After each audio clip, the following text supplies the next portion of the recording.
is LBC from Global, leading Britain's conversation with Nick Abbott. My dog's been taken.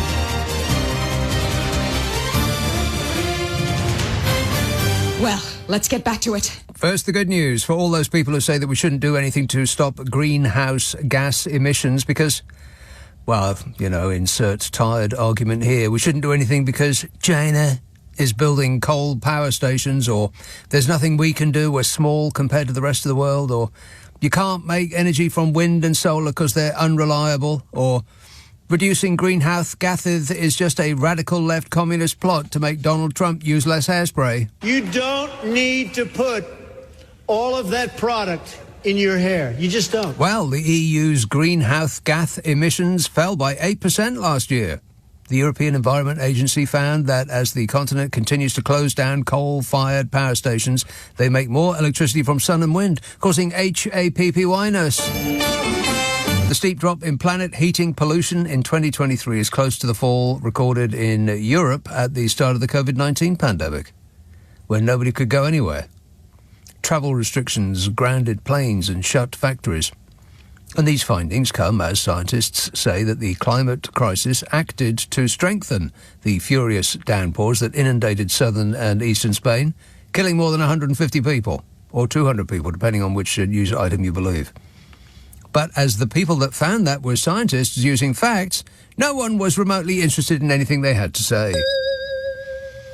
The EU's greenhouse gas emissions are now 37% below their levels in 1990. And the European Commission described the reduction as very encouraging. European? Well, you don't want anything European, thank you. We'd rather die. The findings come as diplomats prepare for the COP29 climate summit in Azerbaijan in November with the aim of speeding up and paying for the shift to a clean economy. Fun fact, Azerbaijan is known for two things. First, that no one knows how to spell it. And second, its exports include, and seem to be limited to, oil and gas. That's right. The world is going to talk about reducing the reliance on fossil fuels in a country which counts 95% of the value of its exports as oil and gas. Oh, fabulous. In other news, human-caused climate change made the 10 deadliest extreme weather events of the last 20 years more intense and more likely, according to new analysis. The killer storms and heat waves and floods that affected Europe, Africa and Asia, killing more than, get ready, 570,000 people. What? 570,000 people died because of the killer storms, heat waves and floods. Dr. Friedrich Otto, co-founder and lead of World Weather Attribution at the Imperial College London, said, if we keep burning oil and gas and coal, the suffering will continue. But you know what? I read somebody on Twitter with 3 followers and a blue tick say that that's all nonsense. So I'm convinced it's all fake news. Correct.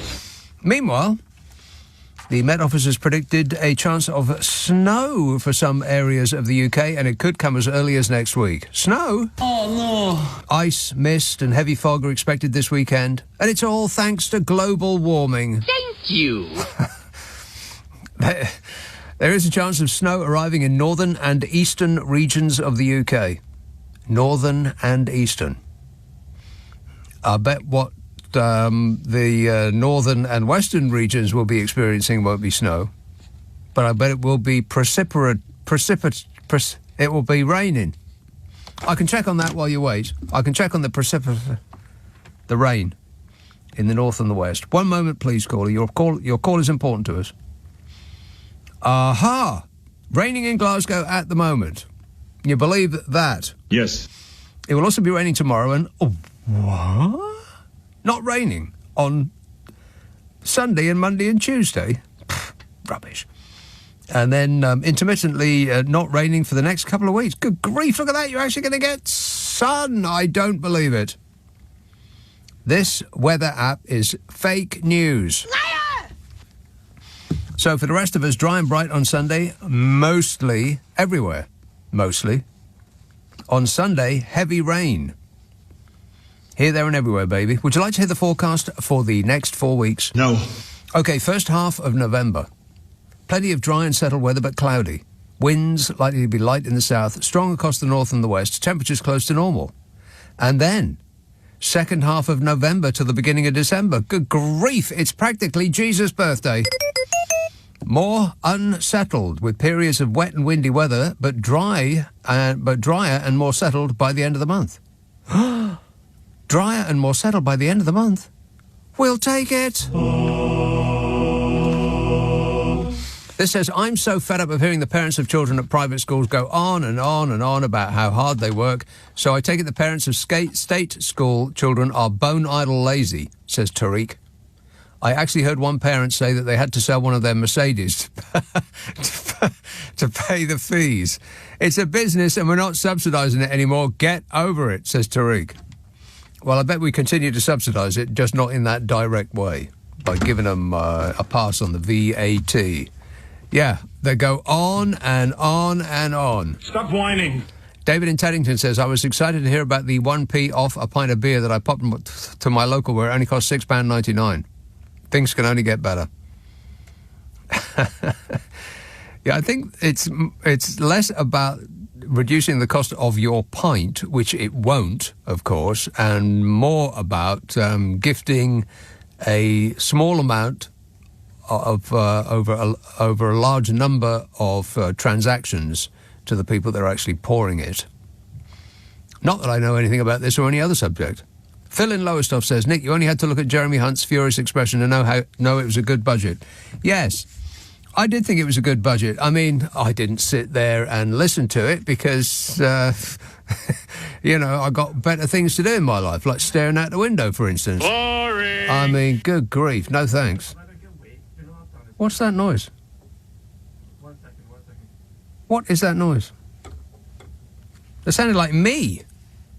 Is that you? Silence in there. Awful child. Interfering with this programme. You believe that? Oh, yes, I can hear you. Stop speaking. Now, that just should not be happening. Why is the sound bleeding in from next door? You know, apart from apart from everything is all screwed up, things are going completely excellently and, you know, as advertised. I'll tell you what, I'll pull the wire out of the speaker. I'm actually ruining equipment now. I'll pull the wire out of that speaker. Yeah, you turn yourself down. I am a trained professional. I will work through this. You notice how much he slammed that door. Furious now. Very, very angry. Phil in Lowestoft says, Nick, you only had to look at Jeremy Hunt's furious expression to know it was a good budget. Yes, it seemed like a pretty good budget to me. Such a good budget that the right-wing press was falling over themselves trying to find something bad to say about it. And from what I saw, all they could think of was, well, it'll be worse next time. I mean, good... And Jeremy Clarkson, I mean, over and over and over again. We're supposed to feel sorry for Jeremy blooming Clarkson now? Where shall I start? I'll start at the very beginning. It's a very good place to start. Rachel Reeves has slapped down farmers, furious at the budget plans to hike inheritance tax on agricultural land, saying that it was a fair way of raising money. Millionaires who only bought farmland so that they could avoid inheritance tax, on the other hand, they all said in a tweet. The Chancellor defended her decision to reform the way that death taxes affect farms. And that's the way the right-wing press have decided to refer to inheritance tax, because that's the way they do it in America. This is a cute trick from the Republican Party in the States. If you are not part of the super wealthy elite, then it is highly unlikely that you will ever be affected materially by an inheritance tax.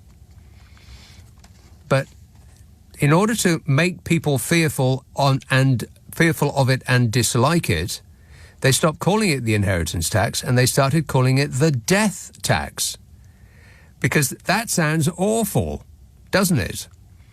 And even if you will never in your entire life come close to having to pay a single solitary penny in inheritance tax, doesn't make no never mind. If you call it the death tax, then people will be automatically against it because they don't like the thought of death. It's a cute trick. And this is the Mail, who have, of course, jumped right on board that. Oh, it's the death tax. You don't want that, do you? People don't want to contemplate their own demise or being taxed while they're dying. The Chancellor defended her decision to reform the way death taxes affect farms amid fury from the industry and high-profile celebrities like Jeremy Clarkson and Kirsty Allsopp. And I know who you're thinking, what you're thinking, rather. Who's Kirsty Allsopp? I had to look her up. I actually did homework. Can you believe that? No. Yeah, I looked up Kirsty Allsopp, and it appears that she is a television presenter who said, and this is a quote, "Rachel Reeves has destroyed all farmers." I mean, you could say that Brexit destroyed all farmers, or that billionaires buying up farmland as a tax dodge, thereby increasing the cost of that land, destroyed all farmers. But Rachel Reeves didn't destroy all farmers, any more than she destroyed all private schools by adding VAT to the fees. Why do the rich always whine the most when they're faced with paying the same rate of tax as the rest of us poor dopes? You know. The little people. Not leprechauns. From April 2026, whenever that is, inheritance tax will be levied at an effective rate of 20% on the value of business and agricultural assets over £1 million. And campaigners warn that they will affect almost all family farms. No, they won't. As you would expect, almost all the tax relief at the moment goes to the richest. They don't mind socialism for the rich, it's socialism for the poor they've got a problem with. 73% of farm owners will pay nothing, as in zero. And those that do pay, get this, they're going to be taxed at half the rate as the rest of us. Half. They're still getting a better deal, and they complain and complain and complain. Stop whining. From April 2026, inheritance tax is going to be levied at an effective rate of 20% on the value of business and agricultural assets over £1 million. 20%, while the rest of us, it's 40%. The National Farmers Union predicted the change would snatch away the next generation's ability to carry on producing British food and could lead to higher prices, which is always the argument, no matter what tax is being discussed. Those that get away with the most start yelling about it hurting us more than it hurts them. Employers whine about the minimum wage going up, for example. Oh, we'll have to fire people or pay them less, and entrepreneurs will not start a business, or they'll leave the country, they say. Well, I'd have to say that if your business depends on paying people a wage they can't live on, then maybe your business isn't worth saving. And entrepreneurs will start businesses because the idea they'll cancel their life plans because at some point in the future they might not be able to keep so much in profits, it's just flat out stupid. And as for them leaving, they always threaten that, and they never do, because they can't take their friends with them. Their children are in school here. They love being here for the arts and the culture and the nature and the way of life. And you'd have to be obsessed with money to a weird extent to want to go and live the rest of your life in some soulless hellhole just to spend more time staring at your balance sheet. Life's about more than money. And if you have enough to leave, then you've got enough to stay and give a little back to the country that helped you win the lottery of life. And as for that, farming will collapse and there goes our food security. Well, Brexit substituted the EU farming subsidies. The common agricultural policy, which provided for all farmers, was swapped for our own Tory Brexit rules, which, surprise, surprise, favoured the big billionaire landowners. Many of whom, as we've already learned, invested in farmland as a tax dodge. Or are landowners because 700 years ago their ancestor cozied up to a king and got a wad of Britain they've been keeping ever since. Now, the more land you have, the more money you get. The Duke of Westminster gets £400,000 a year because he inherited so much land tax-free. That's it. The richest young man in the land gets, as a subsidy, £400,000 of your money. How about that for socialism? The King £300,000 extra on top of the £85 million a year of your money because of the vast tracts of land that were passed down to him tax-free. Where's the outrage about that? You know, if a benefit claimant gets overpaid 10 pence and they don't declare it, the cries of outrage would fill a weather balloon. That's criminal, that is. But give the best part of £1 million a year as a bung to two of the wealthiest people on earth. Wow, that's just good business sense. And you know what? It's interesting that the public who have made such a noise about food security don't actually care about supporting British farmers if it will cost them anything at all to do so. We all look for the cheapest, not for where it comes from. If anything's a danger to our food security, it's the public's addiction to cheap food.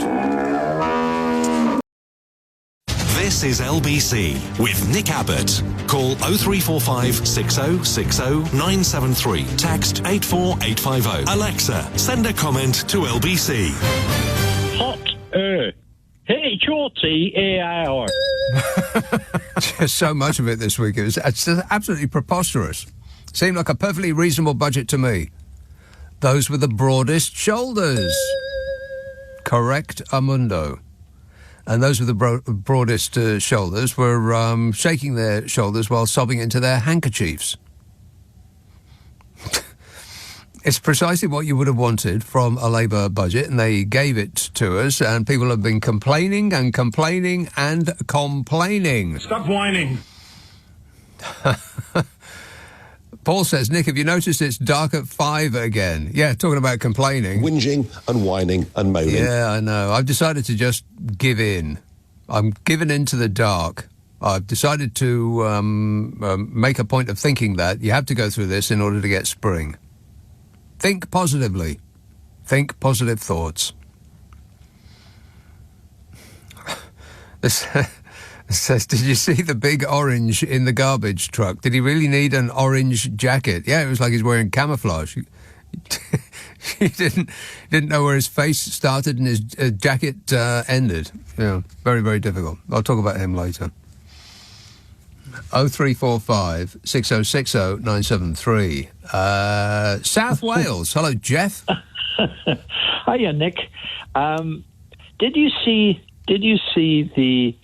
the space hopper getting in the garbage truck? It took him about 3 or 4 goes, didn't it? He reached out for the handle, but because of his unusually small hands, he missed the entire truck. It was the size of a garbage truck, and he missed it. The thing is, you didn't mention in the weather forecast again. I mean, this is a regular thing now. Every week. The sea temperatures. I keep telling you, but you won't listen. Sea temperatures, blooming freezing out there is what they are. The Mediterranean is just about reaching kettle temperatures at the moment. Right. If you looked at the graphs, it's on a slow simmer. Yeah, that was the cause of it all. The North Atlantic is cooking up as well, and we're in a high pressure system at the moment. Everything. Well, I know I am. Cool. I'm under a tremendous amount of pressure. Well, what I wanted to phone in tonight was, okay, it looks by the latest polling, exit polling, 65 million people have voted in North America, and they are showing that Kamala Harris is going to get in. By what majority, we never know. But going to spank the Tangerine Tornado's bottom. Don't be rude. Yeah, no, but there's a but there though, Jeff. But go ahead and ask me a question. What will happen when she does? What is the space hopper going to do? Well, he's already laid the groundwork, just as he did in the last one, to say that it is rigged if he doesn't win. It is like America is on the verge of electing Cartman from South Park. I mean, hey, America, wake up. It's later than you think. But the thing with that postal voting is the Democrats use postal voting much more than the Republicans. You remember last time around, Donald Trump said that he didn't want any of his people to vote. Well, he didn't want mail-in voting at all, because of that very thing. The Democrats use it more than the Republicans. So there's a couple of things that are going to happen, because they always do. So you can see it coming a mile off, and you will be prepared for it if you understand what's about to happen. First of all, that Kamala Harris will win the mail-in vote, because it's a Democrat. It's a function of the Democratic Party. Second, on the night, it will initially look as though Donald Trump is winning in a landslide. He will then claim victory, but all of the votes haven't been counted yet. And the reason why on the night, they call it the red wave, and I think the red wave is followed by the blue sweep. I can't remember the exact phrase, but it's something like that. And the red wave happens because Republican voters tend to live in more rural areas where there are fewer of them, and so their votes are quicker to count in those areas. And so those votes are released first. In more urban areas, which is where the Democrats reside, there's far more people. So, counting the votes in Oshkosh B'gosh in Arkansas is going to take a lot less time than counting the votes in, let's say, New York. And that's why it initially appears on the night as though the Republicans are winning it, because all of their votes come in first. And then during the course of the night, as is always the case, the Democrats then make up the ground and, hopefully, fingers crossed, win the day. Yeah. And then, of course, the shooting will start. Yeah. That's the bit that I'm more interested in. What are the dinglings going to do? Well, they're going to start shooting at anything that moves. I mean, the last time around was they've learned a lot of lessons from last time, and they ain't going to make those mistakes again. They're not going to allow themselves the luxury of making those mistakes twice. So I'm sure they've got detailed plans about how to steal it, and you know that they're going to try, because Donald Trump, every accusation is a confession, and he's on stage talking about the Democrats. They're cheating and they're trying to steal the election and doing this and that, and everything he says is a confession. Yeah. It's what really interests me. Do you think they're already scheming? Do you think that they're already putting plans in for some sort of armed revolt? Well, it might not come to armed revolt. It might just come to, and yes, they have put plans in, because over the last 8 years or so, Mitch McConnell has made it his business to fill the courts, not just the Supreme Court, but all the courts below them, including the really boring courts that just usually do traffic violations and stuff like that. But those are the ones that certify the election, and election officials and all of the rest of it. And all they need is for the Trump-appointed election official of some tiny area in Philadelphia or someplace like that to say, well, it all looked a bit suspicious to me. It seemed to me that the will of the people around where I live was that Donald Trump should win. So I'm going to cancel out all of those votes for Kamala Harris, and we're just going to go. We're either going to not certify it at all, or we're going to give it to Donald Trump, and they can do that. Well, last time Pence had to declare the... how do they work it now, then? He was running from the hangman's noose while doing the right thing. No one can believe that. He actually did the right thing. Yeah, and it was, to be fair, it was a very brave thing to do. Well, I suppose so. I mean, when your actual boss is calling for you to be killed... Yeah. Well, all I can say is that I'm not reassured by the prospect that appearing before me. What's incredible is that all of this has been caused. First, he took over the world's most successful and rich political party. He just waddled in and took over, and now he appears to be on the verge of taking over the world's most powerful country, thereby becoming the world's most powerful man, who, in the meantime, since he was president last time, has been gifted the power of a king. Like a medieval king. He can do anything he wants and get away with it. He could do that thing that he used to say all the time. He could shoot somebody on Fifth Avenue, and not only would he not lose a vote, but he would be not held liable under law. It would be legal because he did it as the president. The Supreme Court gave him those rights. It's absolutely unbelievable what's about to happen here. Some doughy joke off the telly is about to rule the world. If there are aliens from space looking at us right now, warning, I would either reverse out of this part of the Milky Way, or, assuming that your intentions are good, I would stage an intervention. Like right now would be a good idea. Jeff, gotta go. Thanks for that. Nick Abbott on LBC. Call 0345 6060 973. Would you mind telling me what this is all about? Yeah, it's about the catastrophe that never was. People were it seems like another lifetime ago that people were predicting what was going to be happening in the budget, and to a person they were saying, and then it happened, and not much happened. Not really very much negative happened to us at all. A couple of people who are perfectly able to pay a little bit more will be asked, pretty pleased with sugar on top, would you mind paying a little bit more? And they all said, No. Yeah, they did. Complaining and complaining and complaining. Stop whining. Chancellor Rachel Reeves announced on Wednesday that from April 2026, not April the 26th, April 2026, farms and other businesses will fall within inheritance tax. Why shouldn't they?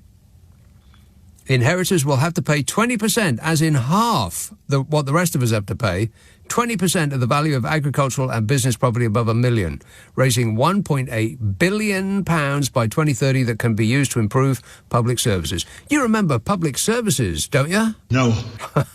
Exactly. The announcement caused a daft amount of uproar, yet tax experts argue that for all the political backlash, the vast majority of family farms will still not pay a penny because the levy is aimed at some of the wealthiest people in Britain. It's like the inheritance tax for the rest of us. It's only paid by a few, and most of that few pay very little. The noise comes from the enablers and lackeys of those who pay a lot, the very richest among us. And you know what? If you've been caught up in that lobbying and you find yourself yelling about unfair taxes on farmers, then you either are one of those very rich landowners or you've been had. And so much has been made of what Jeremy Clarkson, the former Top Gear presenter turned celebrity farmer, thinks.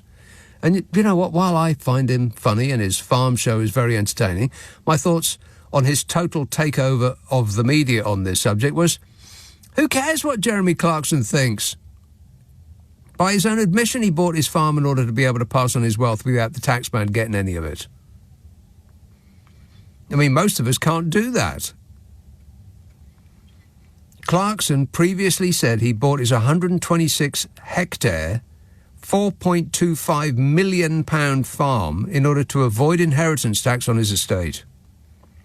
In a 2021 interview with The Times, Clarkson said that avoiding inheritance tax was the critical thing in his decision to buy the farm. So, of course, he's whining, like a stuck pig.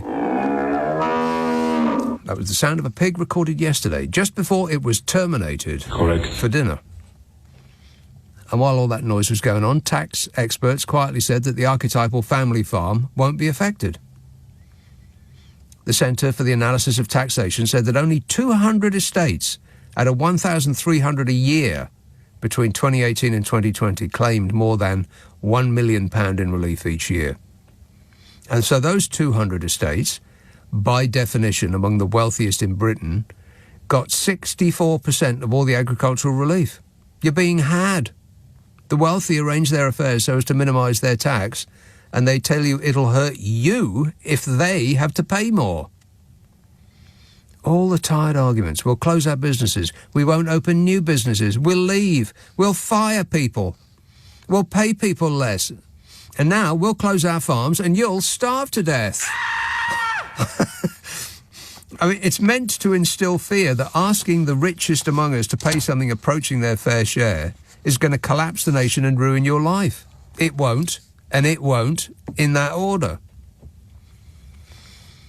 And the updated relief, in fact, can be even more generous for true family farms than the £1 million headline, because it starts to add up. It isn't just £1 million after which you pay tax. A married couple owning a farm together can split it in two, meaning already you got £2 million property relief, and then another £500,000 for each partner if actual property, as in a farmhouse, is involved. And that means a farm worth £3 million could pay zero inheritance tax. You, on the other hand, cannot pass on £3 million in assets and pay zero in inheritance tax.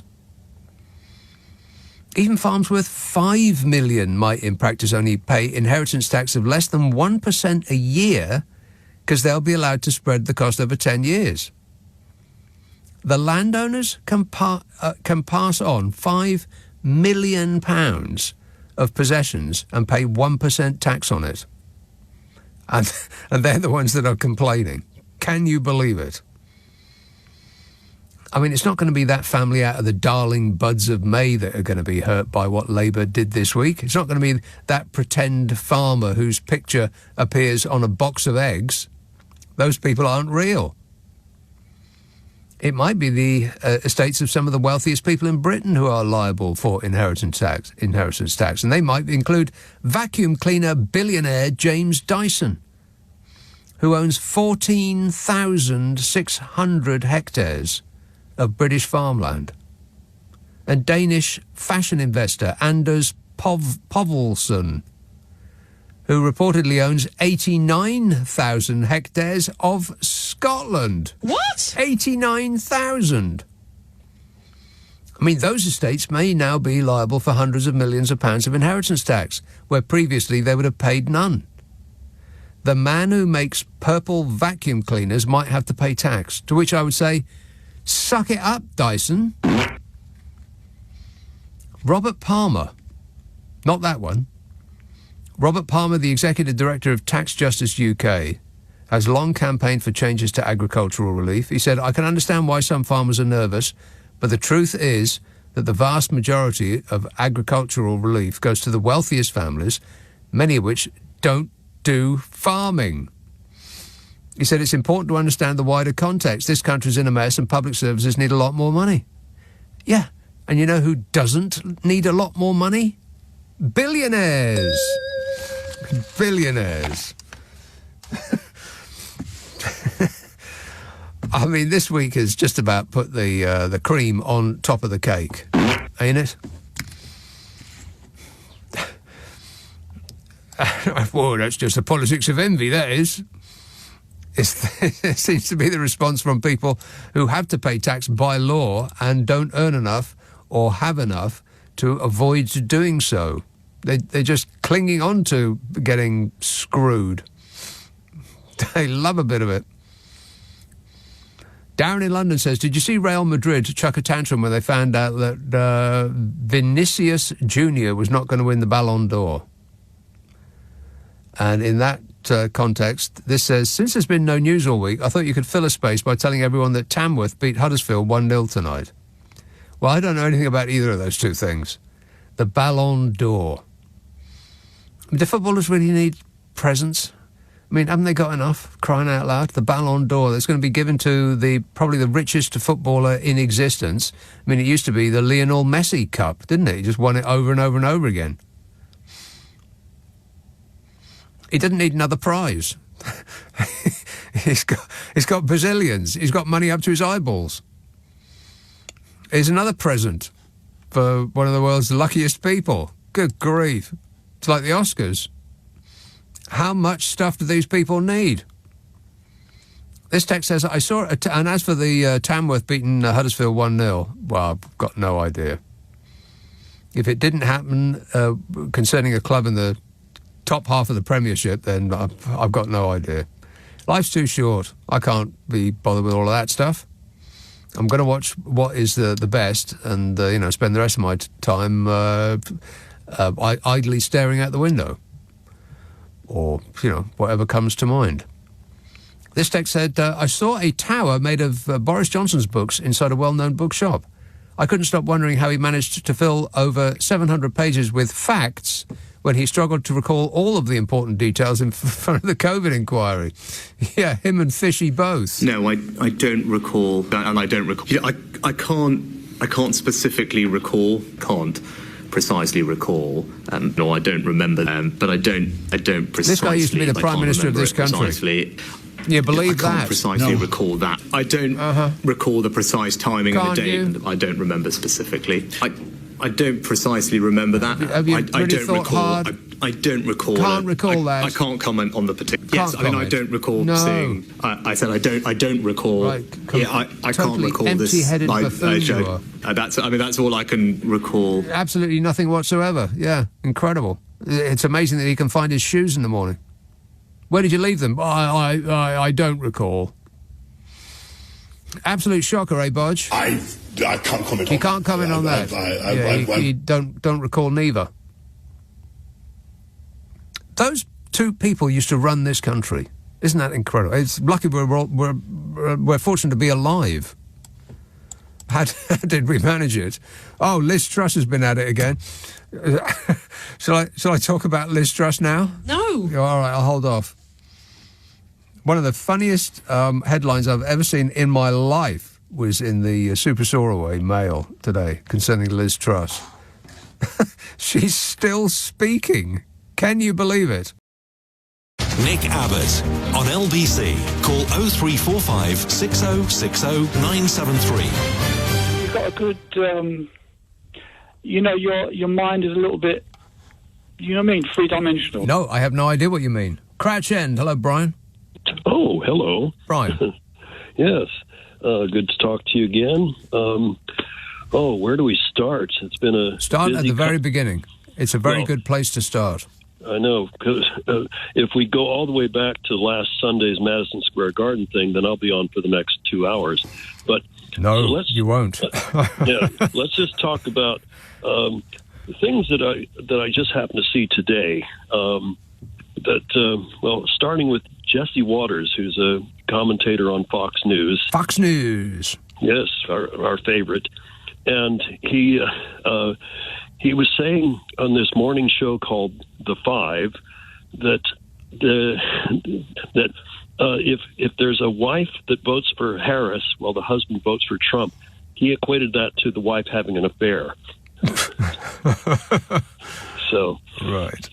So I thought that was good. He also he made another comment about it 2 weeks ago that a man who votes for Kamala Harris is probably gay. Yeah. Oh, they've been pushing that line really hard. I mean, they've been trying to make out that Tim Walz is gay because of the way he waves. I mean, the man has been married for how long? 30-odd years. He's got 2 kids, and he's gay because of the way he waves. I mean, how desperate are these people? And you can't. And a man who votes for a woman, well, that's just gay. Yeah, of course. Well, and Tim Walz was also a football coach. Yeah. So there was that, and there was the veiled threat against Liz Cheney. Oh, yeah. Mm-hmm. She should have rifles pointed at her face. Yeah. 9 of them apparently. That seemed to be a nice round number that Trump went for. And there was a thing that came up today about some recordings of Jeffrey Epstein. Speaking about Trump, I guess. They seem to be. They seem to be very close for a man who Trump says he doesn't know him. He hardly ever met him. I don't really know who he is. Jeffrey who? Yeah. Sure, Donnie. Sure. Yeah, but then with Ghislaine Maxwell, he said, "I wish her well." So. Yeah, he did. Yeah. Yeah. Believe him the first time. Yeah. So, but all this stuff from just the last couple of days has certainly raised my level of optimism that, at least she'll probably win the election, but she'll win most votes. Whether she will actually be crowned the winner or not, well, we'll see. Yeah. Well, the one thing I always look at is that the final certification on January 6th goes to the vice president, and she's going to be vice president at that point. So I guess would she not certify herself as the winner? I don't know, but I would be glad if I were you, Brian, that I'm out of all that, even though I would be living in Crouch End. Even under those awful circumstances, Brian, I would still be glad I'm not in America. Yeah, no, I love Crouch End. I've been here for 11 years. And, wow. Well, the other ends are available. That's the end game for me. The end game for you. All right, good work. Thanks a lot, Brian. 0345 6060 973. I don't think I can get into Trump just yet. Leave it with me and I'll cogitate about it a while. But not just now. I haven't got the strength. Simon in Windsor says, as a committed Tory who has just voted in the leadership election, I would like to thank the Chancellor of the Exchequer for the extra 5% stamp duty on second property purchases, as there are now less landlords buying property, which means my rents will go up. No, none of the above is true. Before you slag me off, I totally agree with the 20% on school fees, and although we should leave gas and electric alone, we should definitely nationalise water. Why should we leave gas and electric alone? Why is it better to have the things that we rely on run for profit rather than the benefit of the nation? Makes no sense. Thanks a lot, Margaret Thatcher. No! Worst Prime Minister ever. This text says, I'm taking my kids out of private school and I'm going to teach them myself. That way I can pocket the VAT and buy another Mercedes. Yeah, I want to talk about that as well. I want to talk about Liz Truss. I want to talk about nannies. Maybe a bit more about farms. I want to talk about Trump. There's various things. I want to talk about Ryanair and the schools and there's so much. It boggles my tiny mind how I'm going to fit it all in. Lester Hemmant. Hey, Nick, how are you? Great, mate. Good to hear you again. Nick, today has been a disastrous. These people whinging and moaning about VAT and on private schools fees. Now they have the audacity that they're going to be taking the government to court. Yes. Because it breaks the grounds. It breaches their human rights. Human rights. I know. It's priceless. What rights? Oh, my God, these privileged people. It's amazing. You take away just a tiny amount of their privilege and they scream about it. But, of course, they have a megaphone to their mouth, which is the right-wing press. Correct. Who will magnify their scream on their behalf. Oh, and then you've got a lot of people who won't be affected by it other than positively, because the money will be spent on providing for the vast number of people who go to state schools and who then make the country go round. It's not just as pupils that they affect the state schools, because one of the arguments is, I don't use the NHS. I go to private medicine, so why should I pay for it? Or my children don't go to state schools. I educate them privately, so why should I, through my taxes, pay for state schools? And the reason is because that's what keeps the country going, the schools and the NHS, and you benefit from it even if you personally don't actually take part or use any part of it. And they've hired the top brass lawyer. Where's all that money coming from? A guy called Panic. Yes. I think he's the same chap that Mr. Blobby used at our expense with the Partygate affair, the up-all-night business meetings. And how did that go for you, Boris? Yeah. Wait a minute. Yeah, not that great. Not that great. Oh, anyway, thank you, Nick. All right, thanks a lot. Me up because I tried to come on Ben Kentish. We had a disaster. Oh, yeah. I phoned in. They said you're on hold. Mm-hmm. Then I couldn't wait. Then I waited half an hour. Then they said they called me back. Yeah. Then I waited again, and I was driving. I pulled over. Yes. Then they said you're going to come on. Then they said no, this is going over time. But Right. sorry. Mm-hmm. Then I finally said I'd speak to the main man. Yeah. And get my frustration out. So Right. I feel a bit relieved. You've taken your complaint to the very bottom. Yeah. Yes, Me. and the privilege. Take note. Your time is up. Your time is... Yeah, I know. And they'll be saying, when do rich people ever get a break? Thanks a lot, Hemmant, if that is indeed your name. Another satisfied customer. This text says, the budget was a disaster for private jet users, massive estate owners, parents who send their kids to private schools, and people with more money than sense. I loved it, says that anonymous texter. Yeah, it all looked pretty good to me. And the papers could do nothing than pour negativity all over it. I thought it left almost everybody who was just about struggling to get by alone, if not improved their circumstance. And those who could afford more would be invited to pay not a lot, just a little bit more.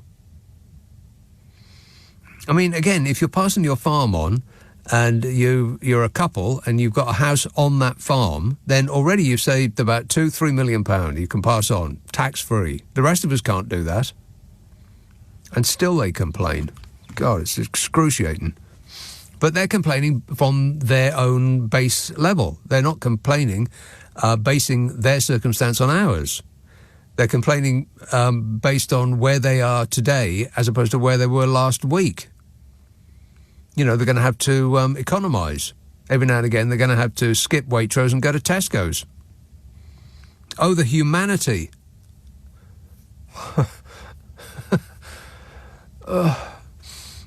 This says, Keith says, terrible flooding in Spain. Hardly a media mention of climate change. Yeah, I know. I mean, the online news sites absolutely gloried in it. I mean, they had to open a new wing on the internet to fit all the pictures and videos in. On and on and on it went. And it all did look like a disaster film. Special effects. All those cars piled up like dinky toys. Real life happening to us now. Just as the scientists predicted. You know scientists, don't you? Yeah, those are the people that deal in facts. But, you know, nobody's interested in those anymore. We're all about feelings now, baby. And people feel that it can't be climate change because if it is, then we would be impelled to do something about it, which might mean that we have to change our lifestyles in even a tiny way. To which people said, No.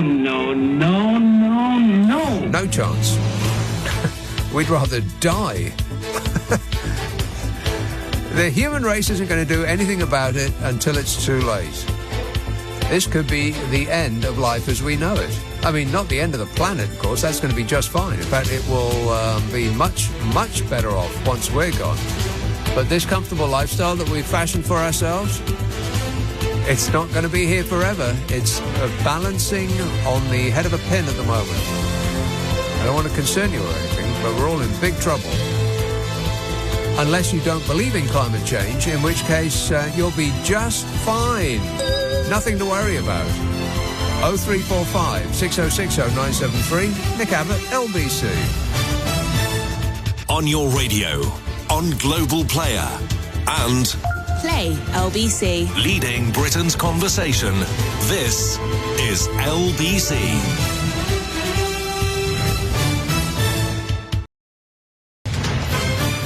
This is LBC from Global, leading Britain's conversation with Nick Abbott. I did a big one.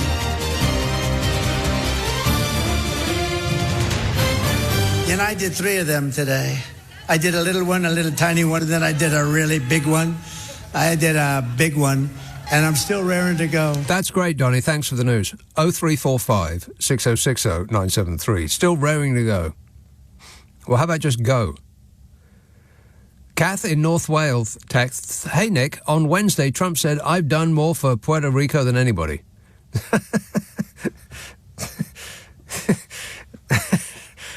What is it with that guy? He's always done more or knows more about this, that, and the other than anybody. Nobody knows more about everything than me. Kath says, "Seriously, I have a horrible feeling he's going to win again. That and then throw in the fact that North Korea is apparently helping Russia in the war. What could possibly go right? If I hide under my duvet, do you promise it'll all go away?" Absolutely, Kath. It will all go away. Yeah, he's done more for Puerto Rico than absolutely anybody. But in other news... You know, nobody has done more for Christianity. Nobody has done more for religion of all type than me. Than him. Nobody has done more for a religion of all types than Donald Trump. That is a fact. He could surely be the world's most... Not just the world's most powerful man, but... the most powerful man the world has ever seen. Because no president in history has had the power to do anything they want and get away with it. And he has been gifted that by the Supreme Court. He could kill his political opponents. He could kill Joe Biden. He could lock up Kamala Harris. He could do anything he wants, and he could get away with it because the Supreme Court have given him that power. No president in history has ever had that much power, and they're about to give it to that man. I think the world has taken a wrong turning somewhere. It's like we're part of it. It's like we're living a disaster film. It's like we're living in the film Idiocracy. Have you seen it yet? We're about to give this guy unlimited power. Bing bong. That guy.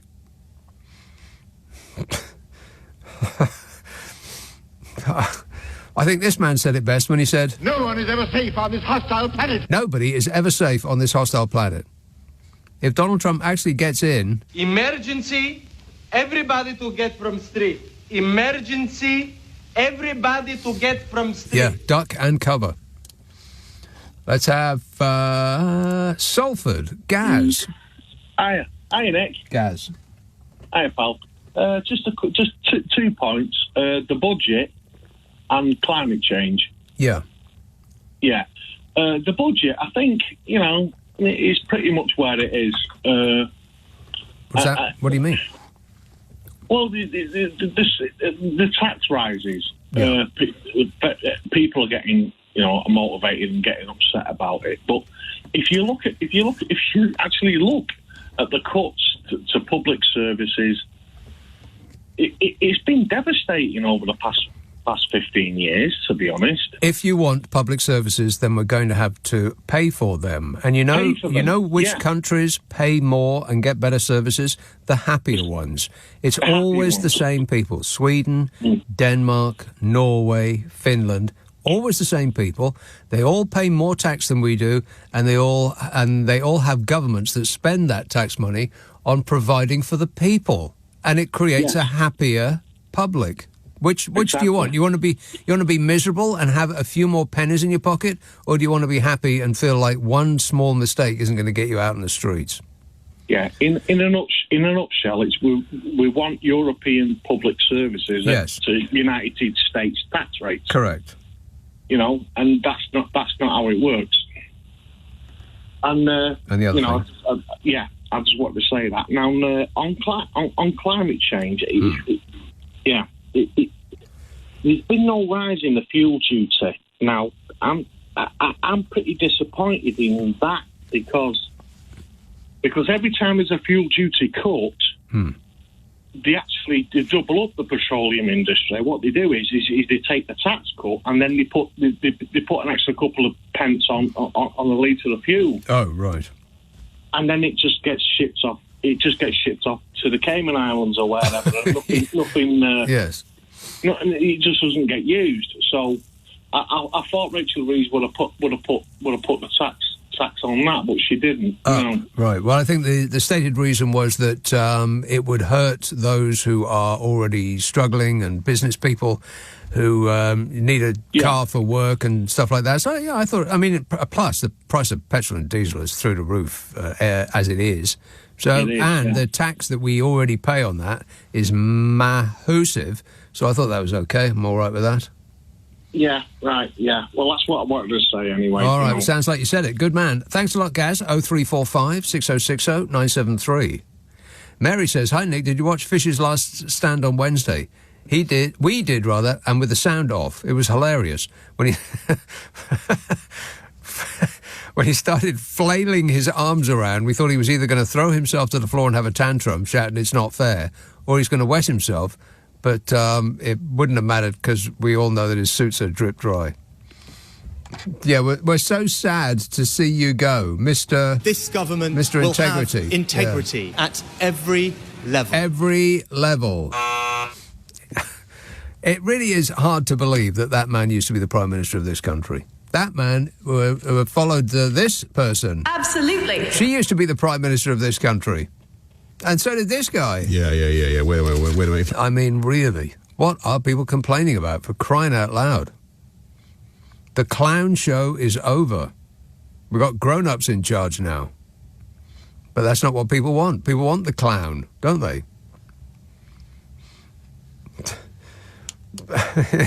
It seems as though people just want to be entertained now. I don't know what's I think the human race has peaked. And we're on a steady, it's probably not even steady now. I think we're careening out of control. We are going downhill now. I don't know quite when we peaked. Shall we say 1974? 1974. What a year that was. Rock and roll! I think the human race peaked in 1974. I'm concreting in my opinion on that fact. 1974. It's been downhill ever since. Let's see now. Harrow. Jonathan. Harrow. Nick? Yes, Jonathan. Yeah, I mean, I'm glad you played this government because you really did not like that man. Which one? This government, the Richard Sunak. Oh, that guy. This government, that guy, yeah. I genuinely think, and I'm feeling quite conflicted, because the budget, I think, for someone, I told you, I'm struggling financially. Financially, yes. I was telling one of your boys, the Harry Riley, that I was unable to book the first-class flight to Delhi. That's true. You booked a first-class flight to Delhi? New Delhi, in India. Oh, New Delhi, right. Yeah, I couldn't afford it because it was 5K. How much? 5,000 on Virgin Atlantic. For a seat? 2. But now, listen, a few quick points, because I know that you and James O'Brien, you have probably got your KS pom-poms, like Keir Starmer pom-poms, because you love what's happening. On my feet, as we speak.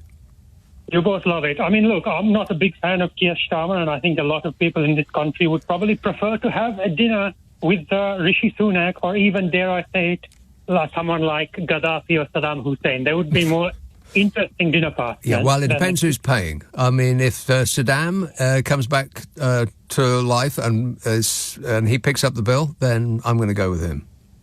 He's not very likeable, the Starmer, in my opinion. Right. Well, maybe we could sit on different tables. How does that? We could different tables, different restaurant, just as long as he pays. But I think it is hitting all the right people. The budget is hitting all the right people. Is that what you just said? Yeah, and I listened to the LBC, and I was listening to some of the rich people, and I thought, quoting Dr. Phil, who is Donald Trump's new celebrity supporter, he says to the 37-year-old guests living in their mother's garages, he said, "Oh, get over yourself." Mm-hmm. But Dr. Phil, he really does pick all the right people. All the best people does Donald Trump. Dr. Phil. Good grief. But no, Sunak was saying in his... I know you really dislike him for some reason, as does lots of leftists. All of the reasons. No, listen. But he gave a sort of very twee ending speech where he said, I was the first British Asian Prime Minister, which in this country just didn't seem to make much of a difference. And he says this in the same year when I was stranded in Salford without permanent accommodation, where black and brown people were literally being dragged out of their cars and having their accommodation set on light. But Rishi Sunak is saying it is all a multicultural success story. It's a great big melting pot. Big enough to take the world and all it's got. Sing! Because sometimes James O'Brien says, overall, as peoples, we are all right. Like, Britain is quite an all right place. And you were saying this as well. And I was at the corner shop, and the new guy behind the till, he was struggling with English and serving. And there was an English chap in front of me, had come out of quite a nice car. Right. And he was being very sympathetic. He wasn't shouting or anything. My previous lawyer used to shout at waiters. Yeah.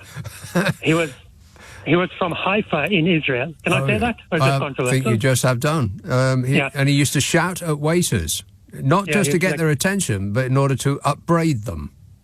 Through like sadistic pleasure. Yes, right. This English chap was great with the Indian shop worker, and then I thought, oh, look, everything's fine. He was being very understanding, but then, and he'd come out of quite a nice car.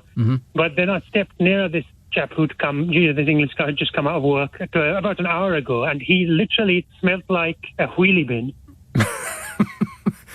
He smelled like a wet wheelie bin. A wet wheelie bin, right. He doesn't have a book out of his time at Number 10, does he? Yeah. Wait a minute. It's not that guy who smells like a wheelie bin, or it's a completely different one? No, a different one. Different one, right. Genuinely, I felt sick, and I was just thinking it all is going well. Can I make a quick point on Kamala and a Trump? Yes. Because I know you hate Trump, and he was in a rubbish truck actually yesterday. Yeah. With the perfect place for him to be, except that he was in the front instead of the back. Number one, the right-wingers, they really are all sort of consolidating his support online. Yeah. Don't you think? They're all really sort of really giving him good backing online. They don't mind what he does. They've joined a cult and they've drunk the Kool-Aid. Yeah. But also the Kamala, which in Hindi means orange, Kamala really should be targeting... Kamala really, she should be targeting her marketing a bit better, because Joe Rogan, the fighting podcaster, he had Trump on, and he said, Trump didn't do a wee-wee in 3.5 hours. And no, that's what he said. What he means is he didn't get up and leave the room in 3.5 hours. The two are not necessarily the same. Well, but he's got really great energy, and I think his brain is actually, I don't know, it's interesting. But Kamala should be doing some sort of interviews to get to these sorts of young people, because online I hate Trump and I think he's a sadist and a narcissist. But it's really... it's that Trump, Hillary, I couldn't tell you last week on the train that Hillary Clinton, that witch, she was... No, because the feminists would have got me. But, no, listen, Hillary Clinton wasn't the good choice against Trump. And well, I don't see why not. She got more votes than he did and lost anyway. And now you're sounding like Trump. And also the current creepy sniffer who no one on LBC talks about, he's not right in the head. But I think Kamala, compared to the previous two, she's better. But because Trump is an ENPFT, because this is what everyone talks about, his extrovert personality. And Obama was, you can ask your receptionist to write this down, he was an INPT, which is an introvert neuro something personality, and Clinton was also extrovert. This is what all the kids are talking about. Yeah, wait a minute. I'm still writing it down. It was an IN something T. Is that what you just said? Because it's the ones who don't like doing the partying. Right. Like Bill Clinton used to. But I genuinely, I don't want to bring the mood down, but, it's November. Too late. And I'm feeling the depression coming, and I just think this year hope dies. Hope dies? Yeah, but... I don't want to, because we have to say that Starmer and Sadiq Khan, we love them. Britain is now perfect. It is like Singapore, only with higher taxes. I love him so much.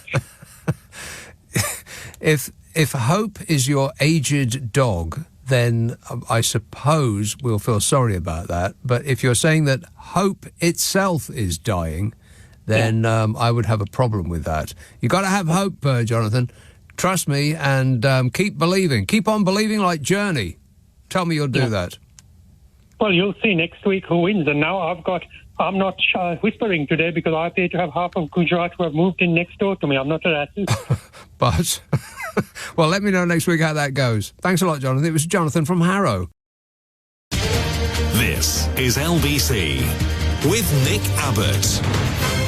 I just want to tell you all how happy I am to be back in the studio, making a picture again. It's a radio show, dear. This text says, I love the clip of the Question Time audience member who complained that he has become poorer in the last 15 years because of Labour and the numpties clapped along like sheep. What is what is wrong with people? Yeah, and I don't watch Question Time because, boring. There's just so many more better things to do, like nothing at all, for instance. Like staring at the wall would be preferable. But there was this one clip of a guy and everybody was saying, oh, he's really talking for the nation, he is. He's telling it like it is. And he just went on about, oh, it's always boom and bust and no one's got any idea what they're doing and, essentially they're all the same. No, they are not all the same. And as for what is wrong with people, I really don't know. Maybe it's something in the water. Well, I know that there is something in the water. Disgusting. But I'm not sure that that's what is causing it. Yorkshire. Hello, Mike. Hi, Nick. How are you? Good, thanks. Good. A couple of dafties and then a more serious one. This thing about a penny and a pound. Well, when I were a lad, a pound was 10 pence. And if they put a penny on a pound... 10 pence? 10 pence? 10 pence. And if they put a penny on a pint, we went mad. Yes. Because it was 10% of the price. Well, that was 10% of the price of a pint. Yeah, right. Yeah. So doing anything less than 30, 40, 50 pence at the minute is totally irrelevant. What's but is it not less for the customer who won't notice the difference? In fact, the bar will not pass that penny on. Your pint will remain the same price. It is more for the people who are pulling the pints, because that penny might add up to a decent amount over the course of a year. Well, it could do, yeah, but they're giving us even a penny. I mean, the cost of altering all the regulations is just completely farcical. If they'd made a 30 pence or 40 pence difference, great, that would have had an effect on somebody somewhere. But a penny, what's all that about? But the other bit was cleverly, have you seen his latest little speech? When he said... I mean, cleverly's an oxymoron to start with. Yeah, I'm going to go out on a limb here and guess that whatever was in that speech, it wasn't that clever. Well, no, it was actually, for a change. Oh, what he said was, he's going to go on the back benches because he doesn't want the limitations of a minister. Well, Clint Eastwood talked about this, and if you're James Cleverly, you really don't want any more limitations, do you? Yeah, you're up to your eyeballs with the limitations. You couldn't possibly carry any more and still be able to get to your feet. That's right. But the most serious one, have you seen that Trump has hired 200,000 election observers to observe the counting? Yeah, these people. Yeah. Well, we'd like to have a chat with you before you go in and vote. Are you considering voting for Orange Jesus? And we would like to see your credentials and your ID and all of the rest of it. People are stopping people from going to vote, and they're wearing... some are stupid enough to be wearing a MAGA hat while they're doing it, thereby blowing their little scheme. But others are saying... They're pulling people up and saying, well, we want to see your ID. They've sort of set up a trestle table outside the voting place not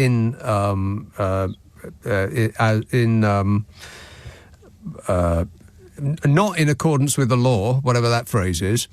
It's illegal. And they're asking for people's ID before they go in and kind of making a judgment as to what kind of a person would vote for Kamala Harris. And they're saying, oh, well, I think you're either off the rotor or you can't do that here, you have to go somewhere else. And they're actually in the process of trying to steal the election in plain sight. While, of course, Donald Trump gets on stage and says it's the other side that are trying to steal the election. Yeah, it's absolutely ridiculous. But just on a slightly different note, you've been pointing out that the Supreme Court has given the president extra powers. Complete immunity. Well, yeah, well, just think, Biden has those powers from November the 5th Right. till January the 7th. Yes. But the thing is, but the difference is, and this is why people are hyperventilating about, Labour volunteers going over there and helping the Kamala Harris campaign. And you've got people like Farage and that saying, wow, what if Donald Trump gets in? It's going to be real trouble for us. But they would never say that if they were going over and helping Trump's campaign for fear of what Kamala Harris might do to this country. It wouldn't even occur to them, would it? Because she's not that kind of person. No one is. It's just Trump. People are frightened about what he will do because he hates anybody that doesn't fawn towards him. That doesn't give him money. If you don't give him money, you've got to compliment him. Otherwise, you're being very nasty and mean, and he's going to use all of his unimaginable power in order to get back at you like a child. That's why people are frightened of him, because he acts like a child. Yeah, but just think logically about this. Johnson slagged him off big time. Yeah. And you play that clip of him, but I wish you'd play the very last bit of that same clip where Johnson said, I'd invite him over to London and show him around London. But I don't want to expose Londoners to the like of Donald Trump. Yeah. And yet, of course, 2 or 3 months later, they're all big buddies. Yeah, exactly. Yeah. I think he's betraying a quite stupefying ignorance. I think Donald Trump is clearly out of his mind. Yeah, that's what he said. Yeah, and the bit after that is saying where he wouldn't expose Londoners to the presence of him. To the chance of meeting Donald Trump, yeah. A few months later, because it's in Trump's interest, he's all big mates with Johnson. So I don't think it matters. Everything is transactional with Trump. He won't care about that. I mean, he'll care locally within the USA. But anyone else in the world can say anything, and anybody else on the cards, he's just straight back in. Well, totally transactional, no conscience whatsoever. Oh, yeah. I mean, wouldn't even know how to say it, let alone spell it. He's got zero conscience. Yeah, I mean, but that's his defining characteristic. Just doesn't care about anything but himself. And that he might be the next most powerful man in the world is just absolutely terrifying. I mean, it actually is.